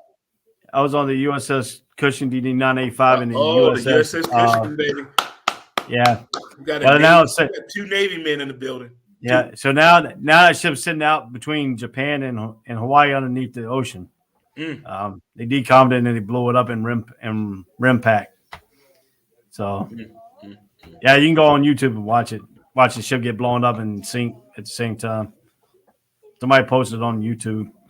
But I was on the USS Elrod FFG 55 out of Norfolk. But I had a friend that's from Philadelphia, from Philadelphia, and I asked him. I said, "You're an Eagles fan." I said, "How in the world y'all get batteries and all car battery? This is actually on a car battery." I said, "How you get a car battery inside of a ball game?" He said, "Well, the people that get car batteries inside the ball games, they paid the security guards some money to get the battery inside of the stadium." Right. And he said, "Yeah." He said, "Yeah." The people bring Walkman and stuff, bring the Duracell batteries out, and when they lose, if it's snow in the ground, they'll pack it up and put the batteries inside the middle of it and throw it at you. What the? You throw a battery pack at me? And another advice is, if you're going to go to Philadelphia to watch an Eagles game, he said, do not wear the other team's apparel when you go up there. Look, I was a child. When they booed Santa Claus, I knew I'm not going to a game in Philly. But I love the Philly fans on TV. Yeah. On TV. Oh, yeah. Yeah, you can't hit you on TV. So we both got UCF. How about Bowling Green versus Buffalo? This game's at noon. I'm just going to say Bowling Green. Yeah, I got you with down Bowling Green. So I made out with a woman from Bowling Green when I was 20 years old, so I'm going to go Bowling Green. yeah, let's finish up the 12 o'clock game, then we'll take a break here. Texas State versus Louisiana at 12 UL o'clock. Monroe? No, just Louisiana. It ain't used at University of Louisiana Monroe. It's just Louisiana. Oh, okay. Got you. Give me Texas Southern. Yeah, I got the same. So we're pretty much even out on the 12 o'clock games. We only have 4 games apiece. But the rest of it we're dead on. I gotta beat you this week. I gotta catch up. I gave you 3 games in that 12 o'clock game. So we're gonna go take another break here. It's we'll come back and talk about the number 22 Iowa State and West Virginia game. This is one of the games we're gonna actually break down, and then we're gonna pick up the pace a little bit here, going through some of these games and stuff to get to the end. So this is the All Sports All Place Network. This is the college breakdown. We're going to give you some advertisement from the Fox D News. Well, Fox D platform, TV platform. So we'll be right back.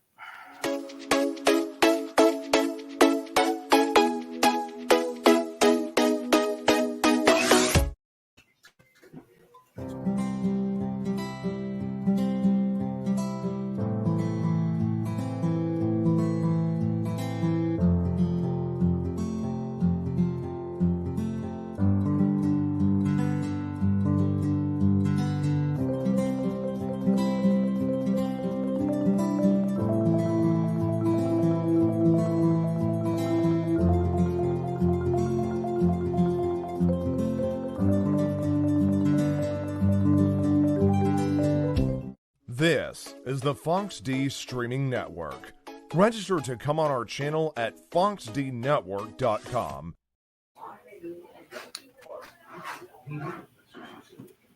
Welcome back to the All Sports All Place Network. I'm Ray Cruz. Montez is still taking from the commercial break. We'll be right back with him. But we're going to talk about right now. We're dealing with some stuff here. Talking about some college football. Ed Ogeron's leaving LSU. Charlie Strong. We'll talk about let me bring Montez in here on this one here.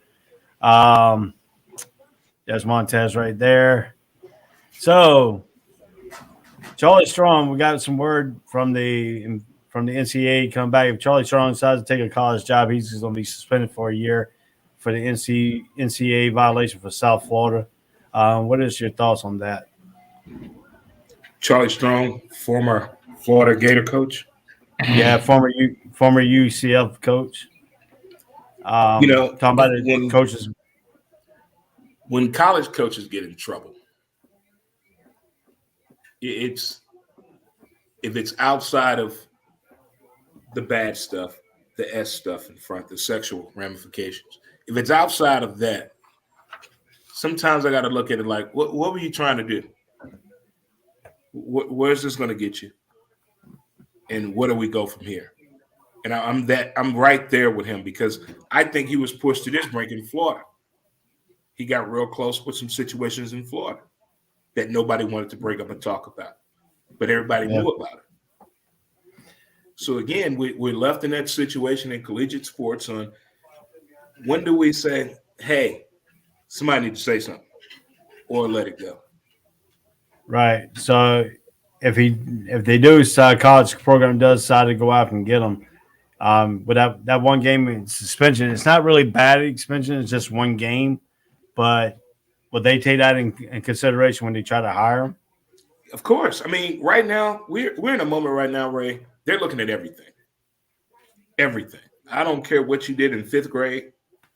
Your first girlfriend, your last wife, the wife you with now, what you said to your daughter in the car on the way to prom, or what you did to your kid on the way to hockey practice, somebody's going to find out. It's going to affect your job eligibility. Right. It's going to affect you moving up the ladder. And if you have any infractions, if you have to say to yourself, don't apply, because they're going to find out. When they say in the interview back in the day, you say, can you tell us something about yourself? Now you got to tell them everything. Right. You got to tell it all of it. Yeah. And then give you quick thoughts right now on Ed Ogeron's the finalization of his contract and the buyout and all that stuff for him leaving LSU. Ed Ogeron. I call him a water boy coach because the way he talks, that Cajun. But he did something they hadn't had done since Saban. Did Les Miles win there? Did he win the championship? Yes, he did. He did. So Nick and Les Mm-hmm. and Ed won. Yep. So they all did something, and everybody but Saban that we know of, when it comes to the women, something went awry. And that's hard right now. 2021 in Southern football, they don't believe in the new. So the next coach coming in is going to be somebody just as old. There's not going to be anybody young because that's Southern football, and they don't believe in the new. The old money don't believe in the new. So it's got to be somebody that's already that the boosters are pushing. Probably, I don't think it's going to be Mel. I don't think it's going to be Rohan Davey, as we joked about 2 weeks ago. But I think it's somebody that probably like about 70 years old about to get this job that does not deserve it. And that's sad. Because if Southern football believed in the new, it'd be a whole lot of hot young coaches going on, but it's not going to happen. Not going to happen. Right. So let's get back to it. Number 22, Iowa at West Virginia. Iowa is at 2 o'clock at Millpurse Stadium in Morgantown, West Virginia. Big 12 Network, ESPN Plus. Iowa State. Iowa State. Iowa State 5-2. West Virginia is 3-4. But West Virginia doesn't play like a 3-4 team. You know, they have some mix-up, some choke-up games 4 times, but still, they are a better football team with their record thorough. So, Iowa State coming off that big win over Oklahoma State, beating the undefeated Oklahoma State now coming in. Will this game be a letdown in Morgantown for Iowa State? I'm going to try to keep this as – it's like being a parent of 3 kids over 6 feet tall and none of them play sports. That's how I feel about West Virginia football. I don't understand what's going on. As a Florida guy, I believe in his football program, but it's not coming together, and I don't know why. Is it the coaching? There's no way it could be that bad. So you're trying to tell me, hold on. One coach, one person is causing the demise of a whole football program? No, I'm talking about like it could be the offensive coordinator, it could be the defensive coordinator, it could be all the coordinators, all the hit from the head coach all down. See, I refuse to believe that one person can do that when it comes to leading the people. I mean, was it 96 people on the college football team? It's 90. Well, depends on what you're talking about. It depends on if they're at home, it's over 100 at home. If you're on the road, it's like 90. It's like between 90. And then you got all these coaches. And you trying to – I'm not believing in that. There's no way. There's no way. There's something deeper that's going – there's no way they watch this much film together and meet this many times in a week, know each other, and they all just buy into what has been happening with the program. No. I have a hard time believing it. I wouldn't say it could be the coaching, but it could be coaching / the players not executing the right call, or the coach not putting them in the right position, the right situation in the right time. 2 serial killers 8 years apart. How the hell you didn't know that? I mean, if it is the coaching, I hope West Virginia fixes it. But Iowa State is not the team in years past. I didn't even think they were ranked this high at all. I haven't watched Iowa State play football. I've just seen the highlights. But I wish West Virginia could go back to West Virginia football that I fell in love with. The passing, the sexy running, the craziness on the defense. I mean, they got a running back in Brown. What's they that? Got a running back. They got a run. West Virginia's got a running back in Brown. Okay, that's all you need to play college football, right? There's a running back? Hey, they got a running back that can get started with the passing game, but then they got to do two-hit of monster quarterbacks. The running back that help you can expose the passing game. Okay. I like that. I'm going to get that on a T-shirt. Hey, if you got a running game going, then your passing game can go. It's the opposite. It's the opposite. When it comes to the passing game, it's not happening. But they got two quarterbacks running the show. We already know how I feel about the two quarterback situation. I don't believe in the two quarterback system. Nobody has two favorite kids. That's the dumbest shit ever. I mean, they do it. I don't know. They do it. They do it in situations. They run them out there.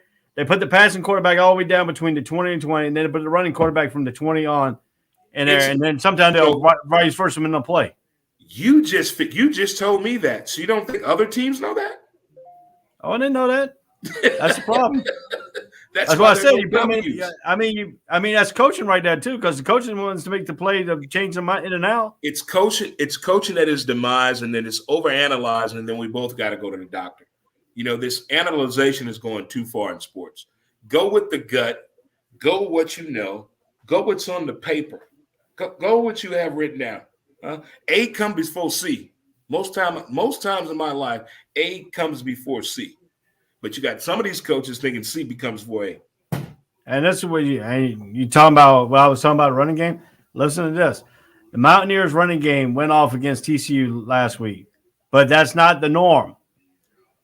The team has failed to get 100 yards rushing and 4 losses, and it ran for 180 yards more than 180 yards and more in their 3 wins. That's why I told you about the running game. Under 100 yards. The running game is going to be true in this matchup for sure. It's going to be one of the true testaments right here. But it's the greatest word in sports, if. You know, if this happens. If that happens. Well, why I said if, because this is the last part of that statement. This is why I said if. No one has rushed for 180 yards on Iowa State so far this year. If West Virginia can't get over 180 yards, they don't win football games. It's Halloween they have weekend. 4 losses. Right? Huh? It's Halloween weekend. Well, I know that. But still, I'm just telling you from the facts right here. I'm telling you from the facts. Hey, statistics don't lie, man. I believe, trust me. I believe in the numbers. I trust the numbers, all that. I feel what you're saying. But what I'm saying, I want West Virginia to play West Virginia football. And if they do that, high scoring affair, the ball's going to be in the air more on the ground. Right. That's West Virginia football. So now what does Iowa State have to do to beat West Virginia in Morgantown? So for one, Iowa State's going to hear thinking that West Virginia's going to try to run the ball. They're not even worried about the passing game because West Virginia has somehow thought they are a running team because they got lost in the numbers. But I want them to go back to what used to work. Throw the ball. So, I mean, Iowa State's got to go into the incest state in West Virginia. So, you know. They got to go into what? Incest state.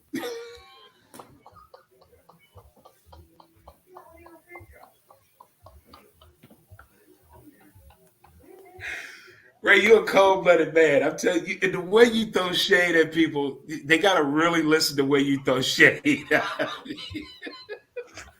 Hey, man, I'm just telling you the facts here, you know. They got to go for your cousin being your brother and your sister and everything else. You know, you got the cornbreads. You got the. If she ain't good enough for your brother. She ain't good enough for nobody else. There you go. So, who do you have in this ball game? You taking West Virginia or you taking Iowa State? Give me West Virginia, man. Give me West. I'm believing in the Mountaineers. I'm believing in them. Greatest moonshine on the planet. Oh, I love the moonshine up there. Love it. Well, I'm going with Iowa State. I think Iowa State is going to go in. They're going to take the incest compellent, and they're going to take that apart. So, you know. I don't know who this is on the stage on the SEC network sitting next to Roman Harper. No. What does he look like? Roman Harper look old as shit. Yeah, I know, but what's the guy look like? He was sitting beside him. It's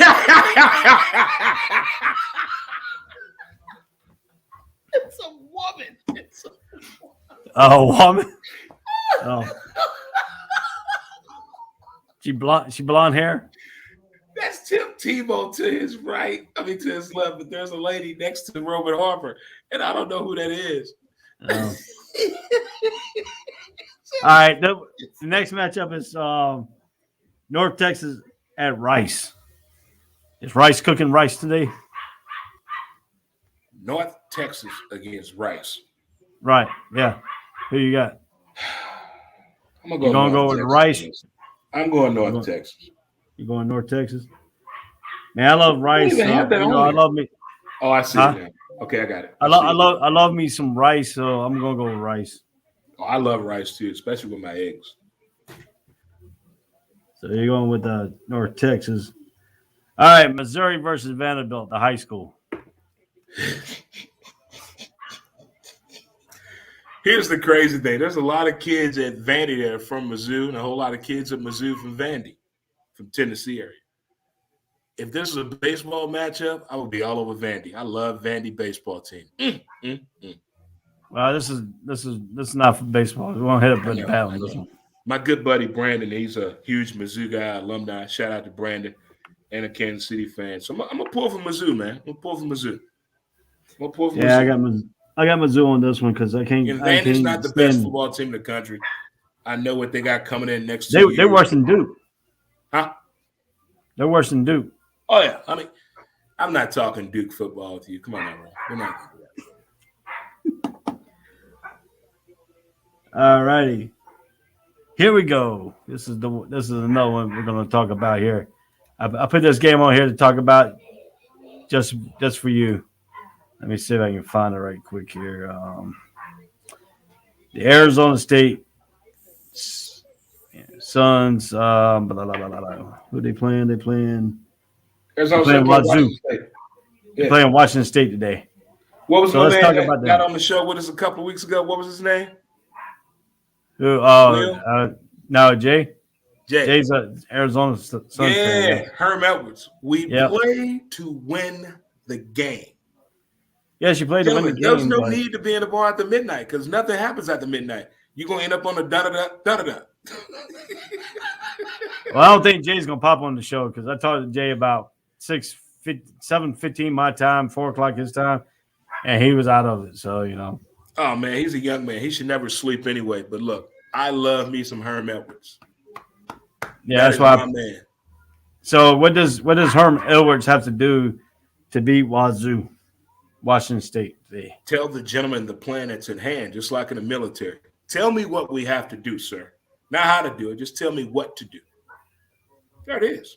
Here's the game plan, gentlemen. All right, let's attack the opponent. Here we go. All right, this game is going to be played at 3 o'clock, Sun Devil Stadium in Tempe, Arizona. FS1. Arizona State comes in at 5-2. Washington State comes in at 4-4. We're naming Wazoo because of the animals and attacks or whatever. It's up in the Wazoo area, but I look at it this way. What does Wazoo have to do to beat Arizona State?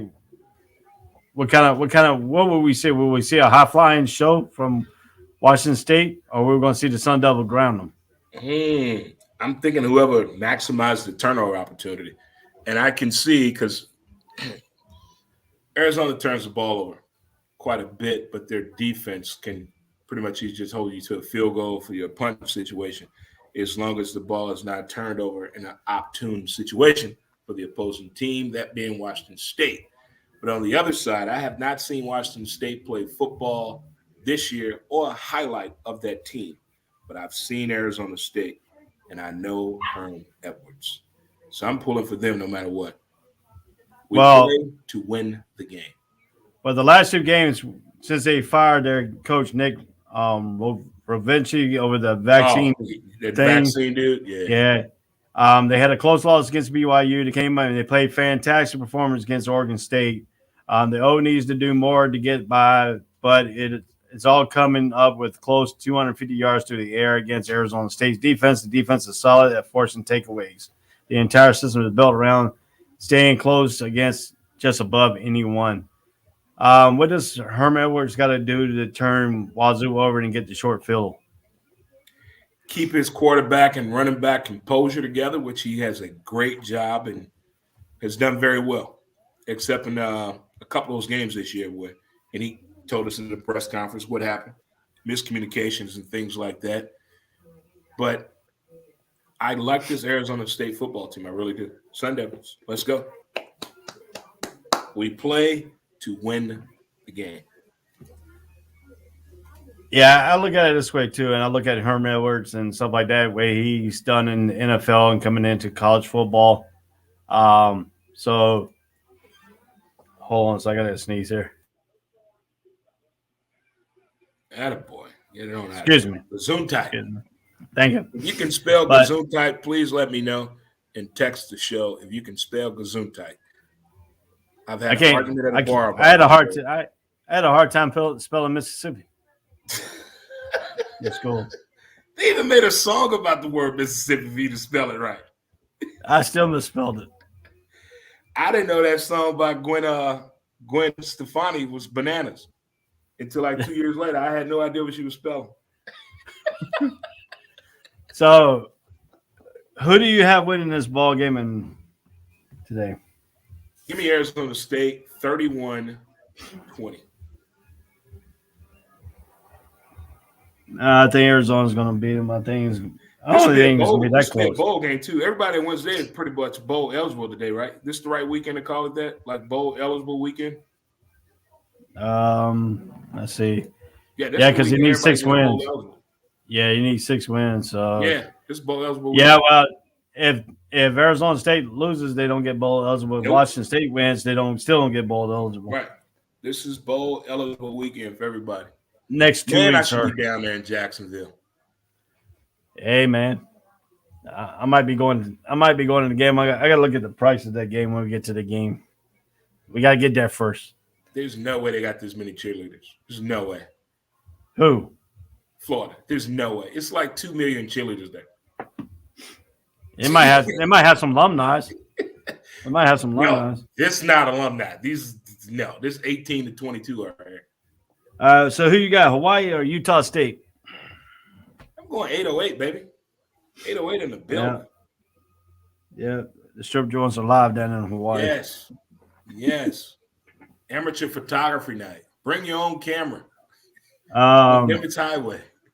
All right, we're going to talk about this game, Oklahoma versus Texas Tech. This game is at 3:30 at Memorial Stadium in Norman, Oklahoma. ABC, Oklahoma comes in 8-0. Texas Tech coming 5-3. What do you talk about the play by the quarterback taking the ball away from the running back to continue the undefeated streak?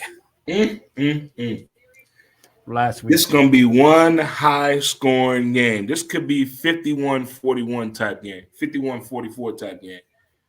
Because the Red Raiders can put up points when challenged. And we know Oklahoma has COVID defense too. Back off 6 feet. Yeah, if you look at it this way, too. The passing game and the running game just scares me what Oklahoma can do. Yeah, if you look at it this way, too, you got the crazy thing about this thing is the firing of head coach Matt Wells. The team is still in the midst of what could be a bowl season with one more win. It's been up in the air. It's been up and down. The blowout loss to Texas and TCU didn't help, but that isn't a bad team for interim head coach Sonny Cumbie to work with. So you got Sonny Cumbie is going to be the interim head coach. Do you see him turn this game around and come out and sneak out a win here against Oklahoma? The interim coach trying to do this? Yep. The only way he's going to do that if he knows for sure he's the man for the job. If he know he just filling the void to somebody else get there, nope. And he's going to let the coaches coach the game. He's not going to implement anything. But if he knows he's the guy, the next guy up, he's going to put his own thing in. Yeah, and they lost their starting quarterback, Tyler Schott, to a collarbone injury. And the run defense has been solid for the most part, allowing only a few 100 yards in the last 5 games. Oklahoma will go through whatever. It's going to go through one of them sleeping periods. I call it a sleeping quarter. Oklahoma hadn't played a full 60-minute game. Basically, they never do. They play in spurts. They play in spurts. Right. They take plays off and they play in spurts. And when they decide to play, they kick it in high gear and they come out with wins. That's the thing. They can put up 28 points in 6 minutes on you if you're not careful. So is this going to be the game that if they don't play a full 60 minutes, they're going to lose? Because they haven't played a full 60 minutes all season, and they're coming out winning these ball games. See, that's the thing, man. I mean, they're a tale of two teams. They could be lackluster the first half, but explosive the second half, or vice versa. The defense got to show up. All that. The defense gives up a lot of points, even though the offense just scored 14 points. The defense will give up 21. So they got to communicate better. The offense and the defensive coordinators and the players as well. But this can be Oklahoma's game to win or lose. I hate to be cliches, but that's Oklahoma football. What does Lincoln Riley and Oklahoma have to do to come out here and just put the Texas Red Raiders out of their miseries? Well, since Lincoln Riley does not like talking to the media, he wants to shut everybody up quietly and fast. So he might try to pitch a shutout today. Like, run it up. Let's chuck this thing up. Oklahoma's failed to get 200 yards rushing in 4 games against FBS teams before Texas. Is averaging 261 per game since the quarterback switch. So, they shut down one of the lights and open up another light. Right. So if you look at the bigger hand in this game, though. I'm going to give him another look. That being Lincoln Riley. So if you look at this game here, the over and under 67, Oklahoma's favored by 20 points. 20-point favorite by Oklahoma. So who do you have winning this ball game? I got Oklahoma. We're going way over that under. We're going way over that. This is going to be a shootout, right? I'm telling you. Oh, yeah, they're predicting that. They're predicting the score 50-31. No. Yeah, that's what they're predicting. I got 51-47. Well, I got you. I'm going with Oklahoma too. I think Oklahoma's going to. And I got 28 points scored in one quarter by one team. I don't know who. Somebody's going to score 28 points in one quarter. Book that. What's that origami fucking betting everybody's doing? Yeah. That's crazy. All right, we're looking at Colorado versus number 7 Oregon. And this game will be played at 3:30 at Ogden Stadium in Eugene, Oregon on Fox. Go Nike. Oregon is 6-1. Colorado is 2-5. And if you look at this game here, how exactly it'll be played is Oregon has to come out and play their dominant game. They can't falter. They can't give confidence to Colorado, who is a 2-5 team that don't look good. You think it's going to be an easy win for Oregon? I wish I could turn back the days of yesteryear and had Coach McCarthy still there.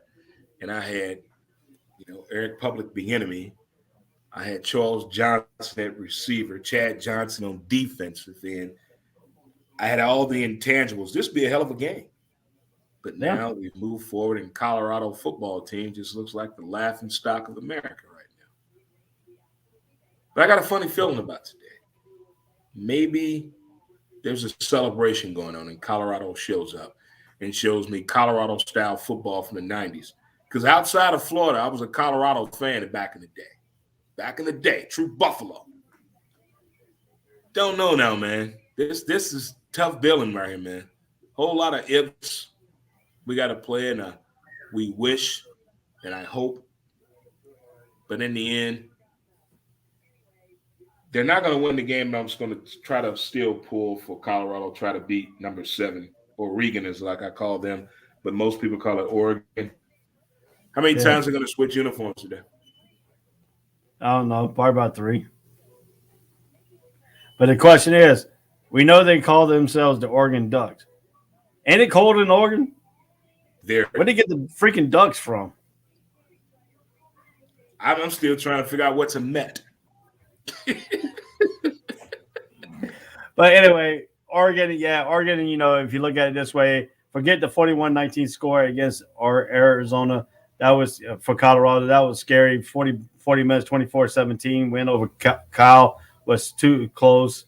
The team that let Stanford hang around, and it proved costly. Colorado defense in the last is the best in the Pac-12 on third down. Secondary isn't bad, but the team doesn't screw up with a lot of penalties and takeaways. If you look at Oregon and Colorado, offense is very good. It's worse than the country's averaging 238 yards per game. It managed just 104 yards rushing and 26-23 loss to Cal. Fell 300 yards. So Oregon can stop their running attack. It's going to really hamper Colorado. So that's what Oregon needs to do: stop the running game and force their thing. If they let Colorado hang in there, that's going to, confidence will start getting up in the third and fourth quarter. Sure. If they're still hanging around. So I think Oregon needs to jump on them quick and jump on them hard. Anytime you let a school hang on, it's going to be trouble. Crucial conflict. So the over and under is 49, and Oregon is favored by 24 points. And they're predicting, some of the predicting score is 38-13 Oregon. So who do you have? I'm going under on that. As much as I love Colorado, I got to be a realist, as you were just talking about the news and notes there. I'm going Oregon winning this one. But I got a high-scoring game but low-scoring game. I got something like 28-3. I got 38. I got 38. I got 38-7. I let Colorado score a touchdown in my prediction. I don't see them scoring a touchdown. As much as I love them and miss that program. I used to love me some Colorado football back in the 90s. All right, so we're halfway done with our prediction, our full breakdown here, but we still got a lot more prediction to go here. How about got a tattoo? How about Florida International and Marshall? We are Marshall. Brandon Moss. Oh, Chad.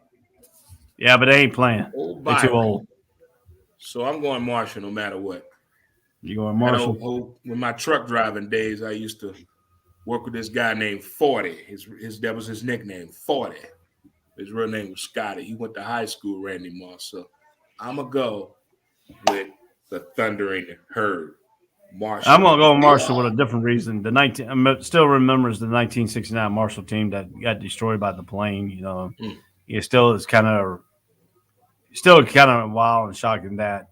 Even though I wasn't born when it happened, but still, you got to take your hats off for them. So that's one way to lose a whole football program in a plane crash. Louisiana Tech at Old Dominion. La Tech in the building. Yeah, they're going to Hampton Roads. I got a special love for anybody from Louisiana. Them old Bayou people down there, from Polk City and Nolens to the Yard, whole nine. I love them people down there. So I got to go with them. I got to go with La Tech no matter what, and spoon with that, Teresa Witherspoon. I'm sorry, Teresa Evers. Yeah, they gotta go down to Hampton Roads. They gotta go down to the Hampton Roads area, the crooked deal area, the drug deal area, the hood area. Military story you have, don't you?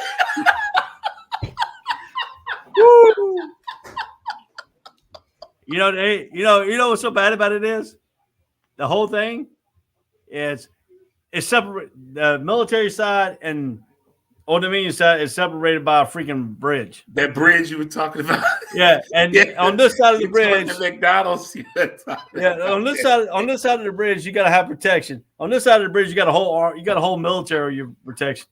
It's just shocking the way they put these military bases, but you still, we got some bad areas in St. Louis, and I'm real close to East St. Louis. But the way you talk about these towns you've been to, man, is crazy to me. Dude. I'm telling you, you got this side of town. I'm telling you, this how they tell us on a brief. You got them port briefs before.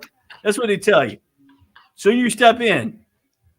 When you live in Hampton Roads, that's why they made their own exit at 504, so they don't have to go down Hampton Roads on the other side. Because when you used to get to the military base, you had to come down on 58, come all the way across, come down Hampton Roads Boulevard, through the bad area.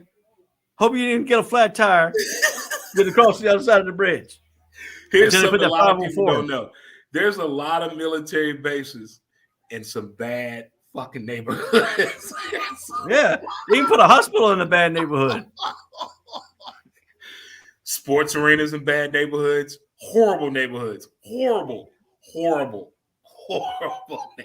Oh, you talking about RFK Stadium in D.C.? No, I got one better than that. Miami. Oh my God, that's a bad neighborhood where the Dolphins play at. Oh my God, you need body. Ain't nothing but open fields now. Yeah, Miami There Gardens. is no sporting arena or venue in a good neighborhood. Nowhere. Wow, Nowhere. Keenan all Stadium in is bad neighborhoods. All of them. now. Keenan Stadium is in the middle of the middle of Chapel Hill. What did you call it? Keenan Stadium, Keenan Memorial Stadium. Tuesday. Duke ain't in the bad. Well, Duke University's in the bad neighborhood. I'm about to say I've been there. I'm about to say I'm slow up now. No, don't do that. Well, it depends on what side of Duke University you come in on. It all depends on what side. What shit is that? So what school is down the street from Duke? What school is down the street from Duke? If you come on the east campus of Duke, okay, you come in. But if you come in the west side of the Duke University, you're okay. But the east side, you come in through North Carolina Central. You better bring on your guard. See, that's wrong, because now you're talking to people that live there coming from the side that they live in, as opposed to the people who've never been there coming from that side. So if I've never been to Duke, is that a good neighborhood or bad neighborhood? Go. Like I said, it depends on what side of campus you come in on. Mm-hmm. If you come in on the west side, you're okay. Mm-hmm. If you come in on the east side, you better bring a gun. University, sporting arena event, and no good neighborhood. Well, it's They tried to build a sports arena here in St. Louis in a very nice neighborhood. It got shot down. Well, I mean, TIA Bank, you got to watch yourself, because you got Randolph Phillip Road. It's on the opposite end of the stadium. You better bring a vest, because there have been gun shooting. Cigarette people. Yeah. You better bring a vest when you come that way. Yep. So, all right, Southern Miss versus Middle Tennessee. Brett Favre. Yeah. No. Southern Miss.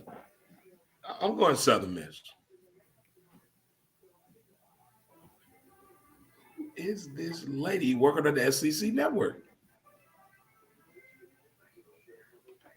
So, is that the lady from Skip and Shannon show? I think so.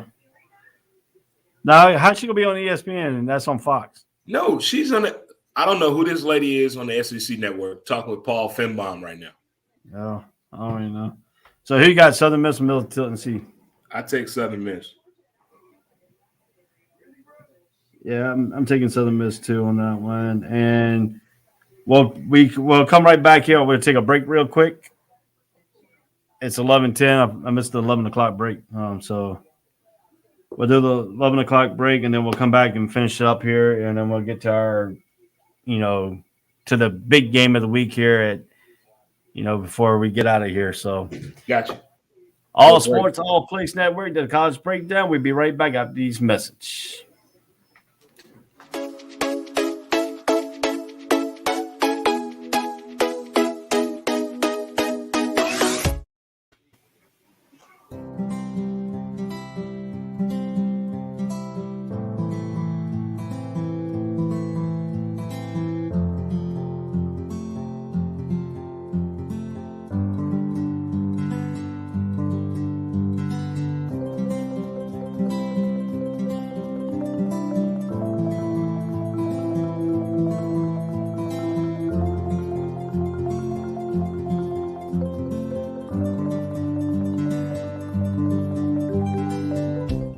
This is the Fox D Streaming Network.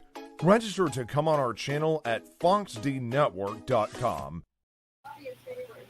Welcome back to the All Sports All Place Network here. So let's continue on here. The Florida State and Clemson. Who do we have? We don't have, this is one of the games we're going to really break down, but we got to move up the pace so we can get to the big game of the week here. We got Daggone it, RIP versus Dabo Swinney. Yep. Well, Florida State actually win the game. My good buddy, Hot Tub Dave, shout out. That's my good man right there. He's a huge Florida State fan. He can tell you everything about Florida State that Florida State fans don't know. I'm pulling for them today. For the coaching staff, the kids, the incoming class, the exiting strategy, the program itself, and in honor of Daggone it, Bobby Bowden. They need a win today. Well, they're going to Memorial Stadium. Dabo Swinney get mad, so I'm going Florida State no matter what. I love seeing Dabo Swinney pissed off. Love it. See, I'm having a hard time between this one because I don't want to see. Florida State's done pissed me off the last 2 years. Excuse my language. They beat North Carolina State the last 2 years. So, North Carolina the last 2 years. So, I'm just going. I think Clemson needs a win. I think Clemson's going to win this one. I think Dabo's going to get the win on this one here. I think Florida State's not back all the way, but then again, Florida State wins. They come 500 at 4-4 after starting the season. You're not eligible. Yeah, not yet, but they're getting close. They only need to win the last 2 games. In that last game, what's that? Florida game? Florida State? Yep. And they beat us the last time we played. So you look at that contest and stuff like that. So how about Boston College and Syracuse? Give me Boston College, man. Give me them. Yeah, I'm gonna take Boston College too. Minnesota and Northwestern. Give me Northwestern. I went with Minnesota last time I lost. I'm going with Minnesota. I think Minnesota's going to go down there and whoop them. Purdue and Nebraska. The Cornhuskers. Give me the black shirts. Give me my Cornhuskers. Let's go, Scott Frost. Yeah, I think Scott Frost is going to get it done. It's getting close to where he might be out of there anyway. Yeah. So his conduct is being detrimental to the team right now. How about TCU and Kansas State? Horned Frogs in the building versus the Wildcats. Give me the Horned Frogs. Yeah, I'm gonna go different from you. I'm gonna take Kansas State. Okay. They're playing at home. Nothing wrong with that. University of Louisiana Monroe versus Appalachian State in Boone, North Carolina. First of all, I've partied with those kids in Boone at App State. I partied with them when they beat Michigan. Yep. I partied with those kids. They had a good time up there. Boone, let's go. I'm going with App State, man. App State in the building. Yeah, I think after the win against Coastal Carolina, I think they're on a roll now. They have their conference set up. There's eyes on their conference. They're in their driver's seat right now. So I think I'm taking App State too with you. Duke at number 13, Wake Forest. Oh, I'm going to try to piss you off. I'm going out to Wake Forest. I'm going for Wake Forest because I don't like Duke. It pisses me off. Damn it. Wake Forest got good offense too. Good offense. Yeah, I think the scores. I think since Wake Forest did get 70 points against Army, and they allowed 56 points. Today's score, I think, is going to be against who? Wake Forest scored 70 against Army, and they'll allow Army 56 points. So today's game, I think. What school did Wake Forest play? Army. There you go. All right, just all my military people, as we're getting ready for Veterans Day. I just want you to hear that. Go on. Yeah, go Navy. Beat Army. But anyway, so I think today, because Army is a better team than Duke, I think today Wake Forest could score at least 85. Whoa. Or close to that Georgia Tech game back in the day when he scored 220 points. What? Yeah, you don't know that? What was that? 18 Georgia what? And 18 something. Yeah. I forgot. Yeah, they scored 220 points. Bobby Ross still pissed off. So I think Wake Forest is going to win big. I think it's going to be 80. I think they could get at least 80 on them. So Charlotte versus Western Kentucky. As in the Charlotte 49ers? Yep.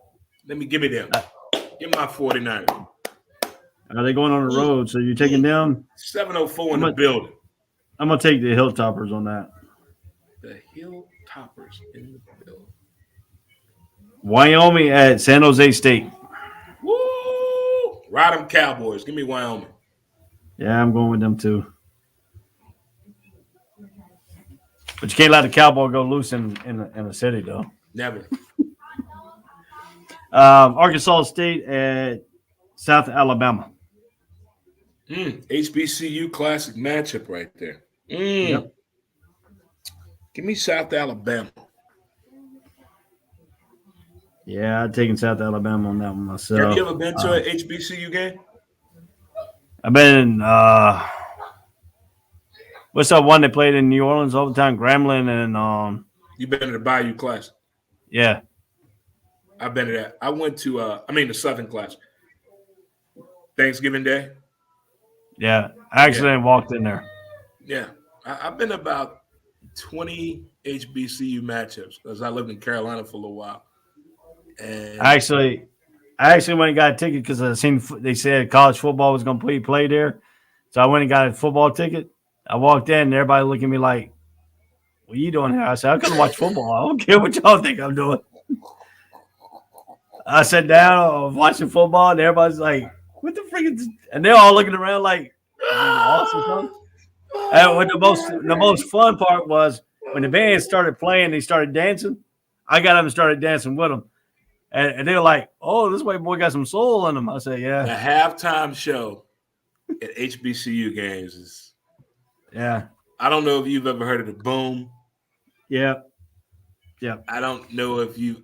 I've been to some classic HBCU games, man. Great times.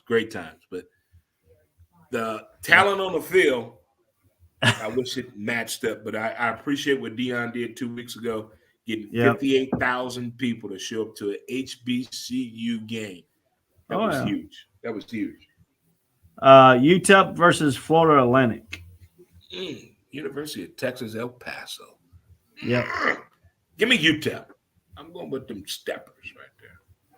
Yeah, they're going to go in and Florida Atlantic and win. I got them too. Georgia State versus Georgia Southern. Give me Georgia Southern. I like their uniforms. Yeah, I'm gonna take Georgia Southern too. I'm gonna pick that team like my mom used to pick sports winners in my younger years, based on the uniform color.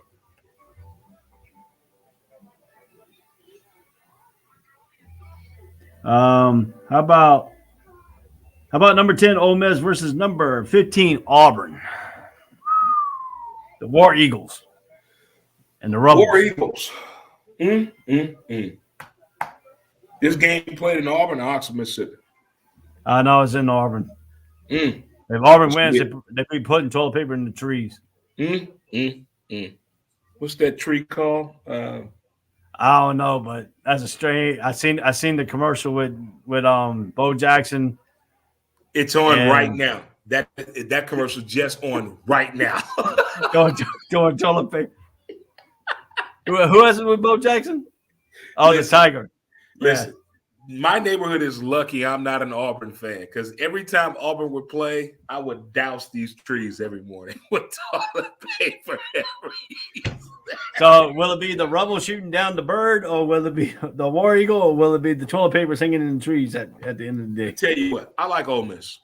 A good buddy of mine used to be a field goal kicker there. Again, I don't know about these damn kickers, but a friend of mine that was a kicker there, and I love Ole Miss baseball team, and of course Eli, and then of course the blind side. We all know that, and then Chucky back in the day. Right. But it's something about them Auburn Tigers, man. Just something about the pageantry of Auburn. It's them fans, and the women of Auburn. Oh my God, what they call them, the Tigerettes? They call something. They're pretty fun to party with, but I'm pulling for Ole Miss in this one. I got Ole Miss. You got Ole Miss? I got Ole Miss one. Would that be an upset if Ole Miss beat Auburn today? No, number 10 versus number 18. Ole Miss is number Yeah. 10. Auburn's number 18. So you got Ole Miss. Yeah, they got that. I think the tree's gonna be doused today. Tomber's tree. Yeah. Tumor tree. Yeah. I don't know if it's still alive because they had that poison put on it. Well, that dude went to Alabama. prison. Yeah. He went to prison. Number 12, Kentucky versus Mississippi State in Starksville. I love my people in Starksville. Shout out to Louisville, Mississippi as well. Any Louisville, Mississippi people in the building, you know who you are. There's something about them people in Mississippi. You say you couldn't spell that word. No. Crooked letter I, crooked letter I, humpback I. I'm going with them. You going with Mississippi State? Yes. When all your kids play college sports, you got to be proud, mom and dad. Yeah, I'm going with a Mississippi State. I can't see myself pick Kentucky. No. Only time I pick Kentucky one time a year. But I only mess with Kentucky during football and during basketball season. So Kansas at number 15, Oklahoma State. Oklahoma State all day. The hell with Kansas. But I like watching the basketball coach, Bill Self, sweat like crazy, like that coach you told me about that sweats like crazy. Patterson. Yeah. TCU. Number 19, SMU at Houston. Whoa, is this like a legal game? Yeah. Both of these schools get in trouble for the same thing like years later, decades later? Well, SMU got SMU is the only one that got the death penalty put on. It was the same thing that happened, but the charges was not just as egregious with Houston. Right. But I like Houston. They can run that score up on anybody. So I'm going to go with Houston on this one. If they go back to the old school, yesteryears. I'm going to go with SMU. I'm going to ride with the Mustangs. Them Stangs. Oregon State versus California. Oh, the Bears versus the Beavers. Oh, my. Bears and Beavers. Oh, my. Well, since John Elway lost his last college football game that could have gotten to his only bowl game to the Bears, I'm going with the Beavers. Yeah, I'm going with the Beavers myself. Arizona versus USC. University of Southern California. What are we going to do about this USC coaching job, guys? Nobody wants to talk about the elephant in the room, do they? Who wants that? That's a private institution. That's money that nobody can tell you can or cannot have. You have different sanctions that nobody can tell you about. Will Mel Tucker take this job or not? Or you can hire Draymond, Tez, and Ray. We can run. We probably make them a winning. We probably make them a winning team. Look, we will work for USC. I tell you what, don't pay us. Don't give us a salary. If we get a bowl game, it's gonna cost you. Yeah, it's gonna.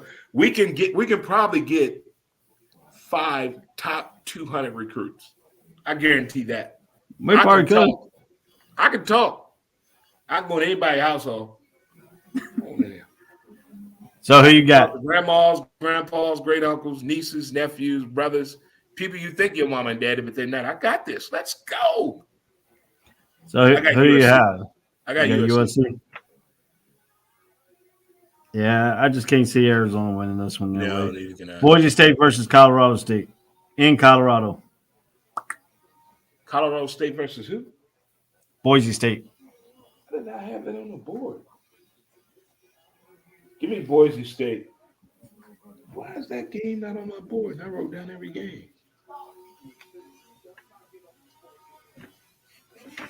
Number 20, Penn State versus number 5, Ohio State. In Columbus. I'm going to let you go first. Well, you know, you got that die in the Buckeyes. You got to play in Columbus. You got to do all this stuff and stuff like that. But I think Penn State might come in mad because they lost to Illinois and nobody's giving them a chance and all this other stuff, blah, blah, blah, blah, blah, and stuff like that. You see how petty he is? You see how he shade right there? How about Franklin going to leave Penn State to go to freaking LSU?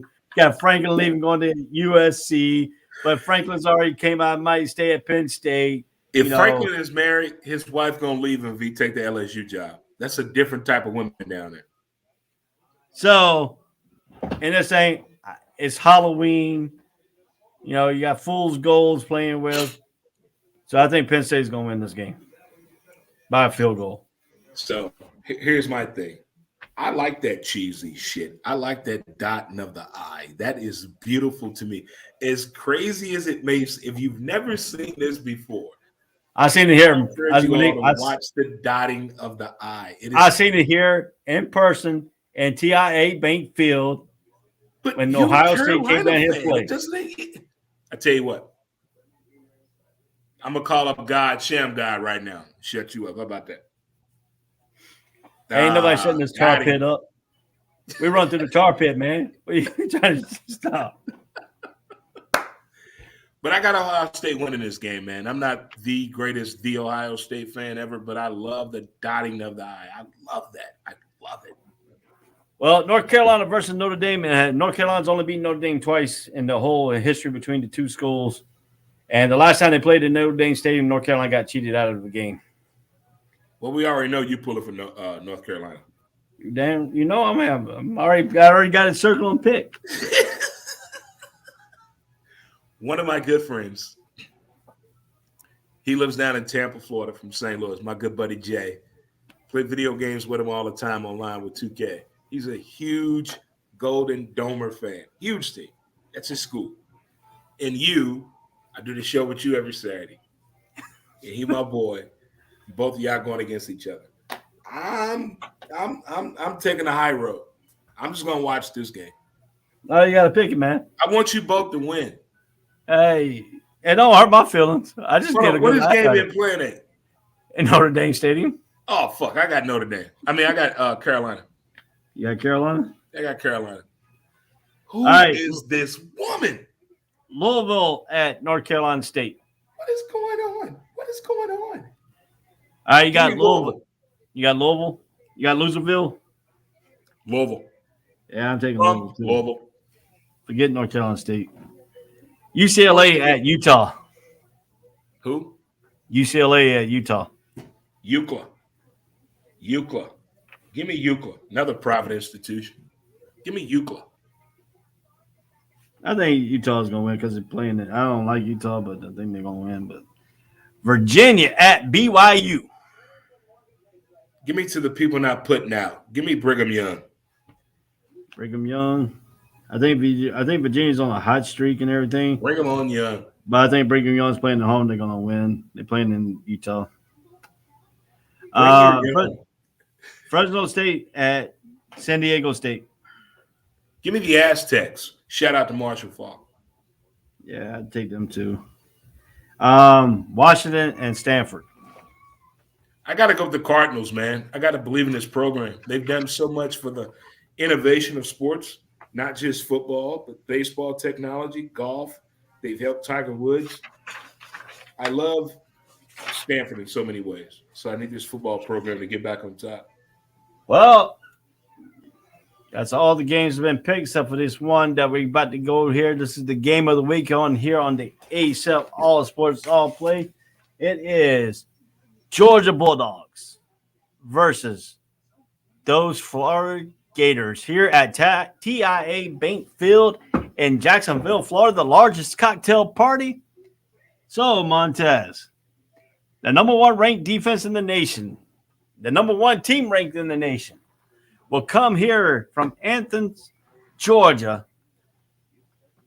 Primarily, it's not a home game, but it's a neutral field site game here in the state of Florida. Get it, state of Florida. So what is your take? How does Florida win and Dan Mullins pull this off? Right, 2 weeks ago, I took a walk in my neighborhood, and there's a guy in my neighborhood that has an RV, a beautiful RV. I left a note on his RV. Can I do a show from your RV? I was hoping he would have responded by this morning, or we'll be doing that show from that RV this morning. I have been to 4 of these games down there in Jacksonville. I'm a huge Florida Gator football fan. We're not the best team in the country, not the best team in the SEC, not the best team in Florida right now. And my head coach, Dan Mullen, has pissed me off so much this year. I need to post bail money. But if we play this game the way we did against Alabama and lose, I'm not going to be a happy camper. Everybody in the country knows Georgia's the better team. They're the better team coming this. No ends, no ifs about it. They are the better team.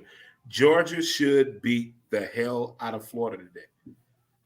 But I'm thinking something different. We're going to beat them today. 35-21. Florida. Defense. I don't know if Javon the Freak Curse is going to show up at the game. I don't know. You better have Tebow. Well, Tebow's already there, so Tebow will still a quarterback. I need I don't care who's throwing that quarterback. I would love Anthony though. I want Anthony. I mean, you got Tebow. You got Tebow sitting in the parking lot. Tebow, he talking right now. No, Marty talking right now. Tebow there? No, I don't want Tebow. No. All right, so we know Florida and Kyle Trask offense is totally different from this offense here. You got a quarterback. Kyle Trask was an accident. He beat Georgia last year. Okay, so Jacksonville really beat the Patriots to go to the Super Bowl, right? We went for that. We did. Yeah, because that dude wasn't down. Right? Was that Blake Bortles? No. Blake Bortles really beat No. Yeah, but it was Miles Jack's not down. When they called him down, he was not scored down. a touchdown. That was a bullshit call that the NFL is still not addressed to this day. To this day, Jacksonville beat them. Nope. You don't want that thing. You asked Tom Brady. Tom Brady, he didn't admit it, but he knew that he wasn't down. Everybody in the whole world of sports know that the Patriots got beat by the Jacksonville Jaguars. I wish I had that shirt. My buddy's got a shirt that somebody posted here that says Miles Jack was not down, and he made a shirt out of it. It's like Rutgers outsides on that college game day show. Yeah, I know. But still. But anyway. Who you got winning? We still got about 30 minutes left. 27 minutes left. Who winning this game? Hey, I haven't got to my point yet, man. I'm getting to my point. I'm working to that point. This game played at 3:30 at TIA, Bankfield, Jacksonville, Florida. Florida comes in at 4-3. Georgia comes in at 7-0. Georgia's ranked number 1. Florida is not ranked. This is the first time in quite a while that you don't have a Miami, a Florida, or a Florida State ranked in the top 25 of the AP poll. And we are getting in some unknown territories in college football when you don't have these 3 schools ranked. That hurts my soul. That's like saying Kentucky, Duke, Kansas, Wake Forest, Gonzaga is not in the top 10 in college basketball. That's hey, why. I'm just saying. I mean, if you look at it like Kyle Trask was the thing. You got Emory Jones and you got Anthony Davis today. Expect see the same time. So who's going to start today? Will it be Emory Jones like they always have started Emory Jones? And does he give? I'm going to tell you what. This is going to be the key of this game. If Emory Jones starts this game and Georgia forced turnovers and is already up 14-0 in this game, it's all over. This game is over at 14. Emory Jones can't move the ball. His mom needs to stop coming to the damn game. And that's what's going to happen. This is what's going to happen. They're going to play Emory Jones, and you're going to get out of hand. Then they're going to put Anthony Richardson in there, and he's going to try to bring you back. But then it's going to fail because they're too far ahead. He doesn't get enough touches in practice. That's what she said. If he got the reps that he deserves as a true backup quarterback, okay, but he's not. that they're using him in tight end, slot, running back, special teams. Use the guy in practice. I'm telling you, Ray, you and I are going to get a head coaching job. Trust me. We're tandem. We're team package. We're getting paid the same salary. Boom. We're going to do this like Nick Saban did when Belichick when he got the Browns job. We're sleeping in the office. Air mattress. But if you look at it this way, the dogs don't turn the ball over on offense. The dogs don't do nothing that nobody does. Have you seen this defense? Oh, I see the big boy Davis. Man, that's what your center's got to. Man. Look, hey, look. I'm gonna tell you like it is. This is what's going to happen. If your center cannot control Big Davis, it's going to be all over because he's going to terrorize that line. He's going to explode that line. So how do you stop him? How do you stop the big boy? Huh? How far are you from the stadium? About 15 minutes. Wow. I jump in my car, go down 295, hit 95, and then hit the Martin Luther King Expressway, and I'm there.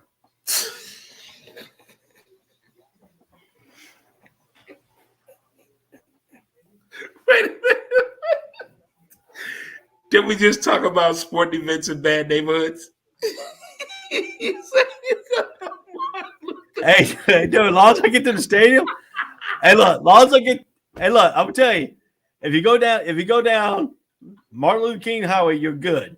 But if you go down Union Street, if you go down Bay Street, you go down College Street, you go down State Street, you better have some protection.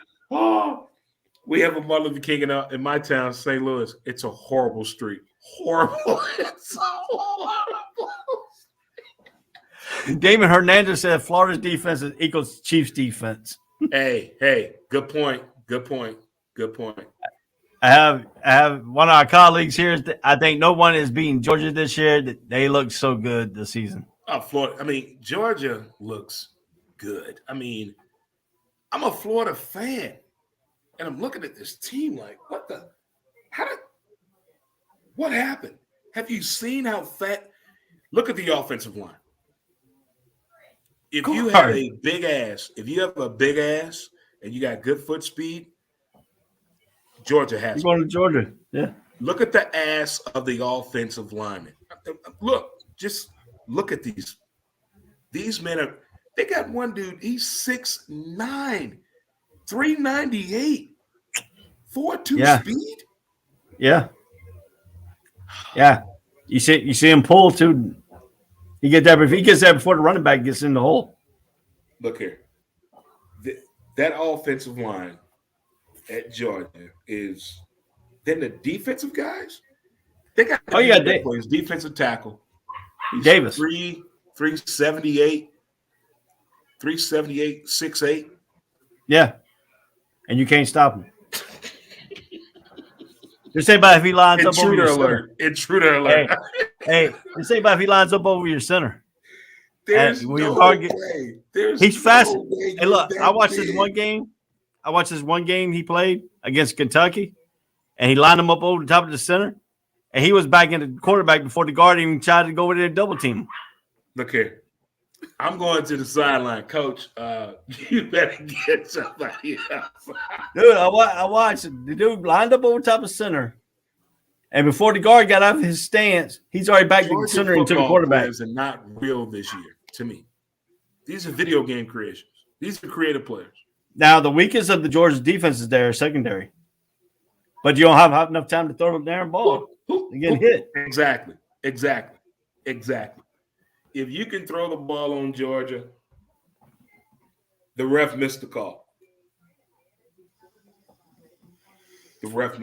There's no way. It's like when Florida had the defense with Javon Curse. Okay. It's like when Ndamukong Suh was at Nebraska. Okay. It's like when Jadeveon Clowney was at South Carolina. Okay. Good luck. Yeah. Good luck with that. But this is uncanny what I've seen with this Georgia team. It's coming from the outside. It's coming from the middle. You're not getting the ball past the linebackers. You got to make a decision quickly. And if it doesn't work, switch the ball and hold on to the ball. Because they coming in with them hands. They punching the ball out. Well, you got that. You got 2 weeks. Both teams got 2 weeks to prepare for this game. Both teams had an off week last week to get prepared for this game here in Jacksonville. Georgia, Alabama? Huh? What you talking about, Georgia, Alabama? No, Georgia and Florida. They both had 2 weeks off. They both had a week off to get prepared for this game. These teams circle the calendar for different reasons. Georgia didn't circle this game as playing Florida. They circled this game as, look, let's revenge. step and move. Yeah, revenge Florida from last year. And this game is shit. It's Halloween weekend, and we're in Jacksonville. Yeah. I mean, I don't know who's quarterback, which way we move the ball. I can get a ticket right now for $76, but with the fee and all that, it's $104 at the final total for this game. On the Florida sideline. Game and you're not going? I'm thinking about it. I haven't decided. I haven't pulled the punch yet. Right. I'm waiting to see if the ticket's going to go lower. You trying to make some money? No, I'm trying to get the tickets at a lower cost. Oh, of course. So when the ball kicked off, get on down there. Yeah. Trust me, there's somebody in an RV that's not going to walk to that damn stadium and give you that ticket. I've been there 4 times. Yeah, I know. I usually go down and get me free beer. I've never bought a beer in Jacksonville. No. True story. Never paid for food. Never even bought a hotel. Did I buy a hotel? No, we had an RV then. The radio station I worked for then, we had an RV. So we drove an RV down there. Yeah. When that game was at nighttime. Oh, yeah. The walk, what's that? What's the landing? The landing ain't here no more. It's gone? It's gone. Wow. So from the stadium to the landing, I walked that. That's a long walk. Ain't that bad. About 3 miles. That's a long walk. I walked it plenty of time. When you've been partying all day, that's a long walk. Yeah. Yeah. Right out of Hooters. All the way down to the stadium. Oh, man, Hooters. Oh, I used to be a Hooter fan, but now they changed the uniform. They get to pick the days they want to wear the orange shirt and the shorts. I stopped going. Nope. I haven't been there in a while. So no, I can't go to Hooters no more. I'm not that guy no more. But yeah, back in the I know day, what you're talking about. Yeah, the dude that owned the landing let the rent go, and they blew up. The landing is all gone. The whole place is gone. They blew it up and made it a park. What? Yeah. When did this happen? 2 years ago. Wow. The lease ran out. I don't know. Have you been down? Crazy, man. Yeah, it's like here they are about to get rid of. They're about to get rid of. I'm looking at your neighborhood on TV right now. Venture Landing. They're about to get rid of Venture Landing off of Beach Boulevard. Wow. And and they're gonna tear that down and make it all condominiums. Yep. So are they gonna really try to move the largest outdoor cocktail party from Jacksonville, you think? Nope. They just signed it again. They get it back next year. Okay. But what they're gonna do is they're taking the temporary seating they put in there this year. They're taking those out next year. Did you get to vote on that or not? No, it was set up by the city council. City council just voted on it. Other than this, what is the other attraction at that stadium than this game? Well, the Jaguars. Outdoor. They got concerts that come out there. Wait a minute. I don't know if you've ever seen what we have here in St. Louis with the Cardinals. We got this thing called Ballpark Village, and a lot of baseball teams have done similar things. I heard the Jaguars and Shad Khan are trying to redevelop that district down there. Is that going on or not? Yep. They just got it approved. So they're not moving to England now. They're going to stay there. We're never going to move to England. Never. See. Thanks for bringing that point up. I know this is a college football show. Thanks for bringing that point up. I'm going to tell you why. The national media put that narrative out there for everybody to go off. The local media here was telling you the truth the whole time because and you can go ask your good friend who's a St. Louis Cardinals fan and Mark Lampin. You can go ask him, straight point blank ask him, because I asked that exact same question to Shad Khan when I got to meet Shad Khan back in 2012. Is the mustache real? He got that Raleigh fingers going on. Yep. I met him because I retired from the military. And I sent him a letter to try to get just something back from him. He sent me back. His secretary called me up, emailed me, gave me tickets to his suite, and went as a special guest for him. Wow. And that's his first game he ever won as the owner of Jacksonville Jaguars when he beat Tennessee. And I got to drink the bottle of champagne he bought when he first bought the team. I want that picture. So I have to find it. I had it on my social media, but I had to get rid of one of my social media accounts. So I got to go back and see if I can find it. Because that was the thing here in St. Louis. He was the guy that wanted to buy the Rams, but then the Stan Kroenke guy came in. And then what happened to the Rams? They left. Well, before Deacon Jones passed away, he had said, when them kids sell that team, the Rams are going to leave St. Louis. And they left. So here's the crazy thing. Everything going on behind the scenes with NFL. I know we're doing a college football show right now, guys. So hold on. But behind the scenes, what Stan Kroenke pulled off here with the other NFL owners was a big hoax, lie. Everybody lied. And all the information coming out. So now it could come back where they want to reward St. Louis another team. I don't want another NFL team. Yeah. No, it's been horrible here. It's never been a good thing. Give me an NBA team. Give me an NBA team. Well, if you look at it too, and the reason I said when you have an NFL team trying to be built, I was in Charlotte, that team was being put together. And the reason I told you that we were never moving to London is because for him to get out of his 30-year lease that he still got 8 more years, and he would have had to pay $6.5 million to get out of that. Plus, you said million. That's nothing. Well, hold on. Plus, they already proved the new office building and the new practice facility they're going to build down. That's $48 million. See, I never heard the things. Everything on my end was if Jacksonville does this. I never heard if you guys want to do anything to redevelop the stadium and the national media is pushing us to go to London. That's the national media. Damn right. The national media. It's either Mexico City or London. That's the next NFL team. We both know that, right? See, what you don't realize here is the local media has the right image, right to they had the hotline right to Shad Khan itself. And then when the national media first know that, boom, the local media went straight to Shad Khan and asked him, is that true? He said no. And the reason he first got the team, they talking about that piss poor stadium you were playing in. They're like, look, we got to upgrade. We got to upgrade. And nobody wanted to upgrade right away because you had you had a mayor, a council. Somebody was fighting that.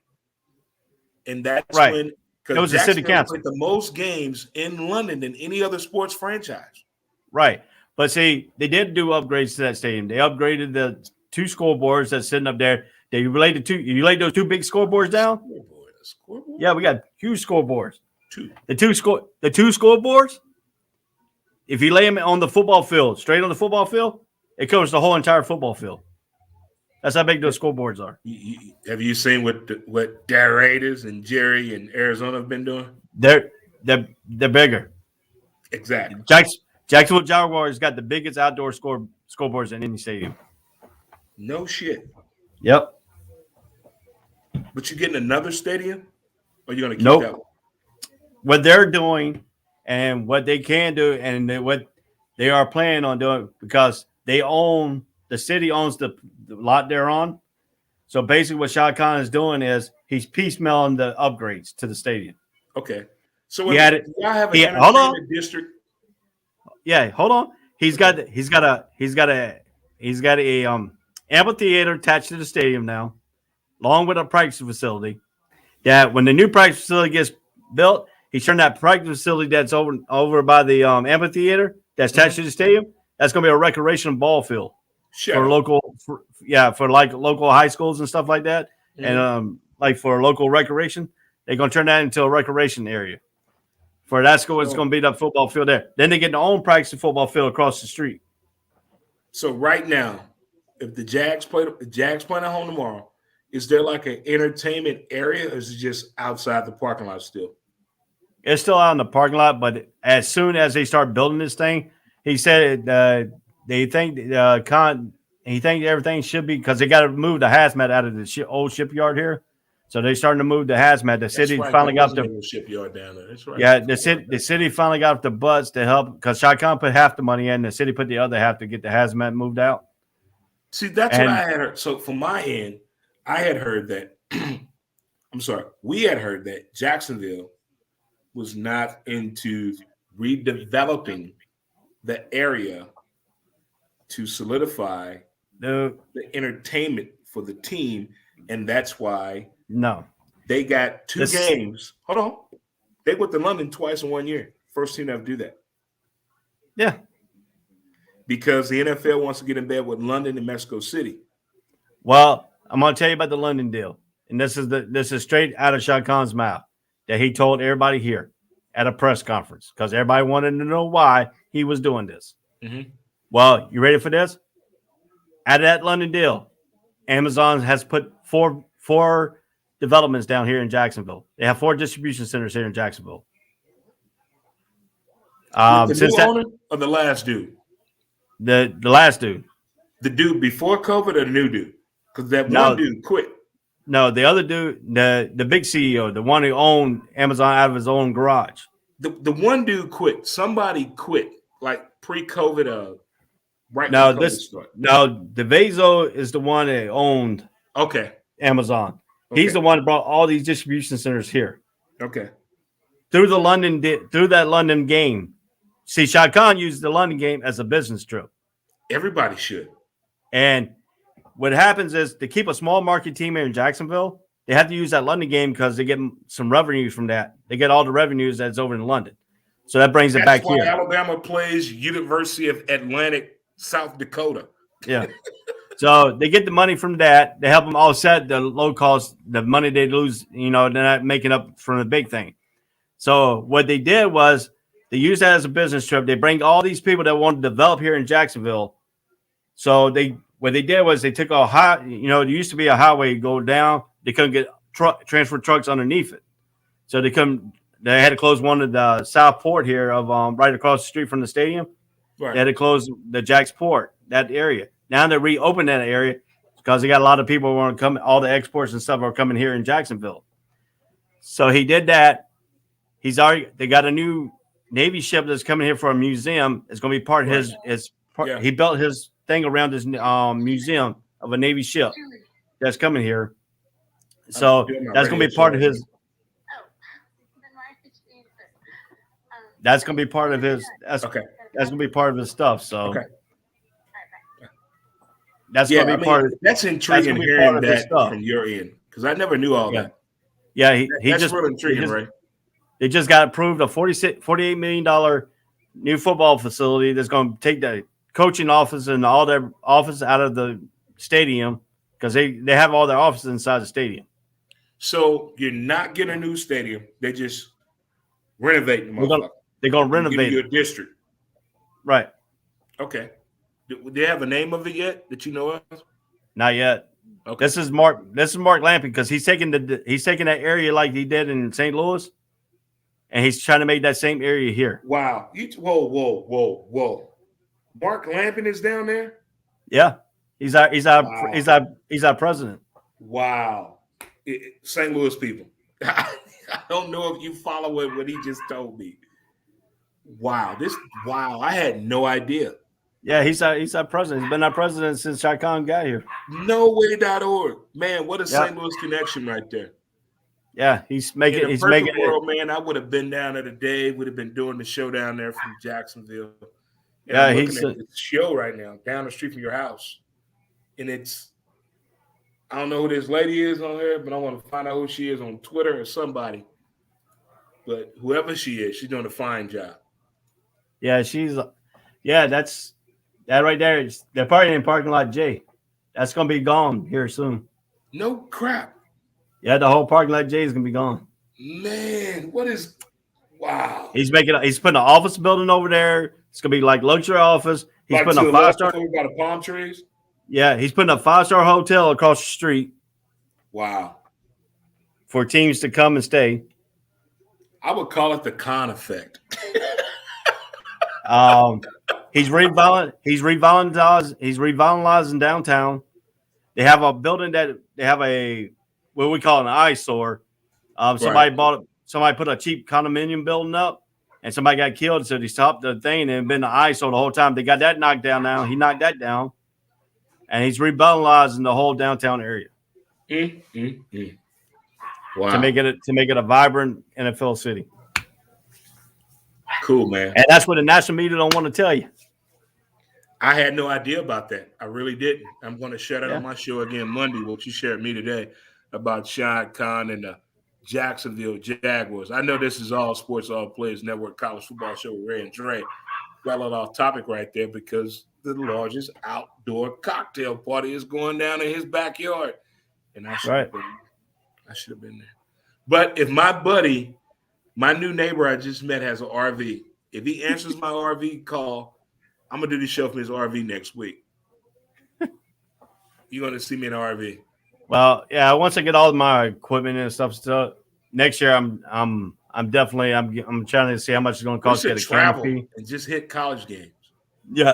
What I'm trying to do is I'm looking at how much it's going to cost for a canopy tent with the ASAP all ASAP stuff and the college network breakdown show. So we can put a tent thing up, put all our stuff underneath there, and set up a game show, like on site show. Get people to come up and talk, give sound bites. Yeah. I'm all over. I got a camera that streams straight online. I got just need a few lights and some power generator and internet connection. So I can see your house from here, Ray. I see you. So yeah, I'm gonna go across. There's a bridge over here. I can go across every morning. When you get on top of the bridge, you can see the stadium. What's that bridge called again? I've been across that bridge. Well, you got the Danes Point Bridge. You got the Danes Point Bridge is near my house. You can actually see the stadium from there. You got the Matthew Bridge and you got the Hart Bridge. Matthew Bridge is on this side of the stadium, and the Hart Bridge is the green. The green one is the Hart Bridge. The rusty-looking one is the Matthew Bridge. Oh, they got the drone shut up. Oh my God! Paul Fimbom has a plane flying that he picks Georgia with a banner going behind it. So, yeah, last few months we got off topic, but yeah, the Florida Gators and that was a good topic conversation though. Yeah. Yeah, see, the national media don't tell you everything that goes on here in Jacksonville. So when you can talk to the local person, when you say, "Oh, they're going," that's why I brought it up. You live there. Yep. Nope. That's the national media. That's the national media hyping up. They want to, Shai Khan's moving this and that because Shai Khan was entitled to trying to own Wembley Stadium. Yep. And the only reason he was buying Wembley Stadium is that will give us more revenue when they put concerts and stuff in there. It gives Jacksonville more revenue here to keep us valorized here in Jacksonville. So all about that. Because do you know the original owner of the Jacksonville Jaguars put in the contract that he signed to never move the team out of Jacksonville? I heard that. So I heard that from the greatest offensive lineman you ever had. Bazzelli? Oh my God. I met that dude. Well, I met him too. It's a big, massive human being. Oh, yeah. He shook my hand. He grabbed me. He said, "You're a real cool dude, man."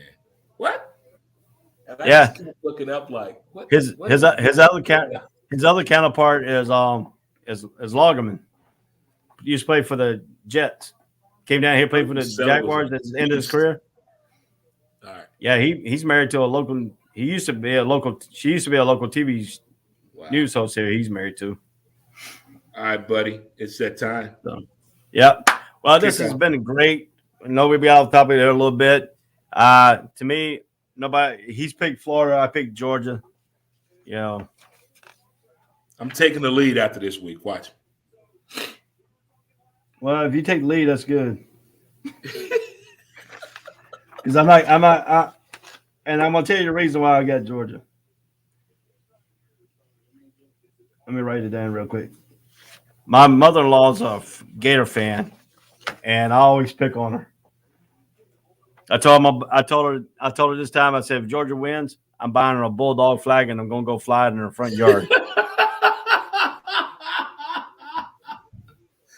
I tell you what, I gotta go paint my face and find my other jersey and get ready for this game. Yeah, I would play, but I don't want to mess it up. But you know that song, "Who Let the Dogs Out"? Yeah, that's what it's gonna be playing today. Who let the dogs out? That hurts, man. Good luck to your Tar Heels today, though, my man. I hope they beat them. I hope they take Jesus out of that equation. You know, the probably won't. Football Jesus is. Turn on all the TVs. Let's get it going. Let's get it revved up. This has been the All Sports, All Plays College Breakdown Show. This has been Dre. This has been Ray. We've been good to hear. We're taking you all the way past kickoff 1 minute till. Gave you a little lecture about the Jacksonville Jaguars, and they're staying here in Jacksonville. So tell you what we see from real media and not real media. The real media is us. The not media is the national media. We're the real people. All sports. We don't get paid to play sports. So see y'all next weekend and stuff like that. So happy Halloween, kids. All sports, all plays. All sports, all plays. All sports, all plays. 365, we making a plays. You talking the game, get you through the days. Great high in the court, the dime in the lane. Variety, topics, living the same. All presentation, sports information. In the airways, taking the nation. All sport, all plays, like working your faces. Grace at the field, so tie the laces. All sports, all plays.